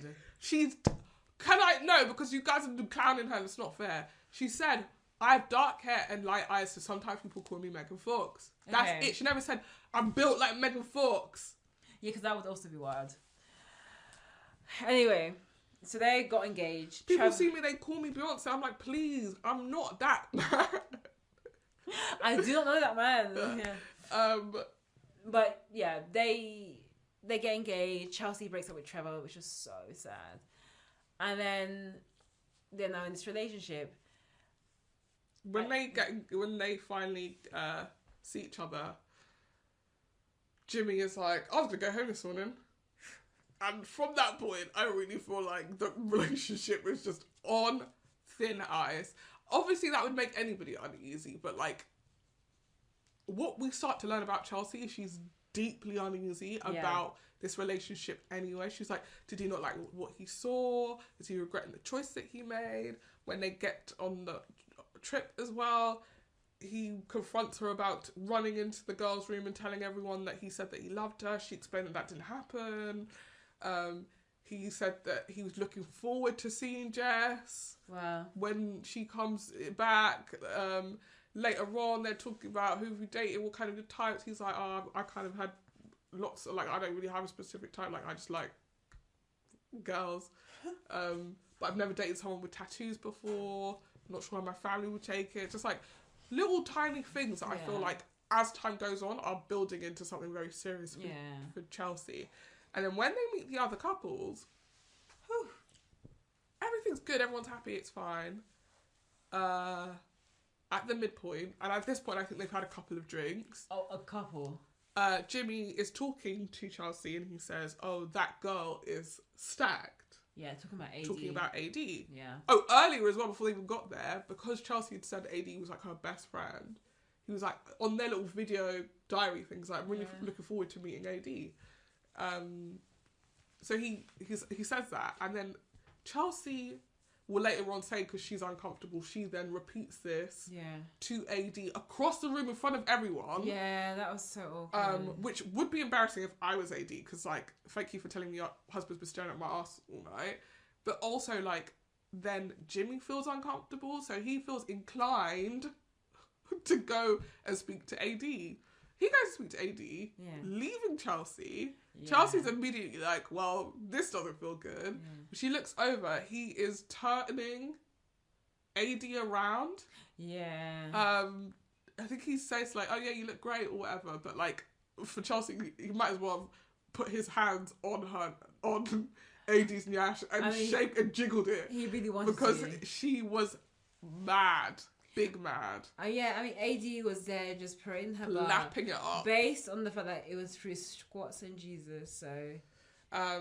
She literally, when they said your butt stacked, started doing a little dance with it. Like, she loved it. They had a conversation. They continued to have a conversation. Chelsea's at the bar, feeling sorry for herself. He comes over to speak to her. She won't say what's wrong. then they end up, you know, at the end of the night, they get back to the hotel, and she's like, to him, what's wrong?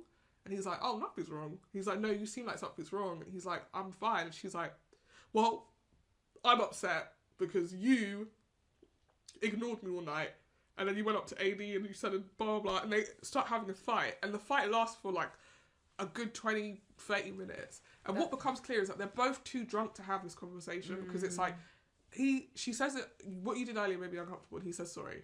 And she goes, how do you think I felt? She's like, I felt really bad. And he's like, I'm sorry you felt that way. And she's like, you make me feel uncomfortable, and you're making me feel bad that I felt uncomfortable. Like, the conversation just, it's not connecting.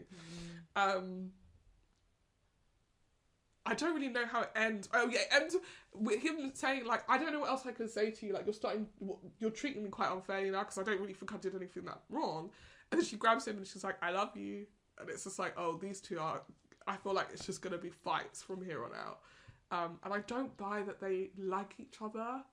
I think he chose her because Jess made it impossible for him to get with her. Yeah. And I think Chelsea, I don't know why she chose him over Trevor, if I'm being honest. No, I think she chose him over Trevor because she wanted to win this battle with Jess. I think that's why she did that.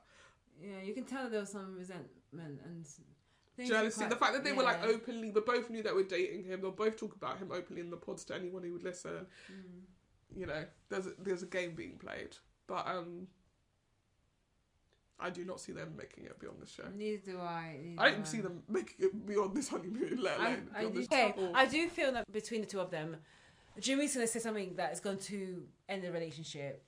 I do also think that Jimmy is an example of a guy that has a sexy voice and been able to attract multiple different women, but none of these women would have gone for a Jimmy outside of the experiment.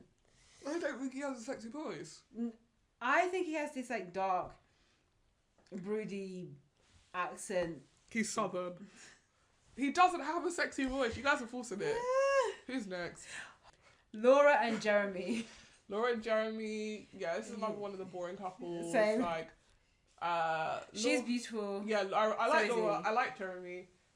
They seem to like each other, but then when they get to... Oh, they're also in a love triangle. He's talking to another girl. Can't remember her name. He ends up choosing Laura.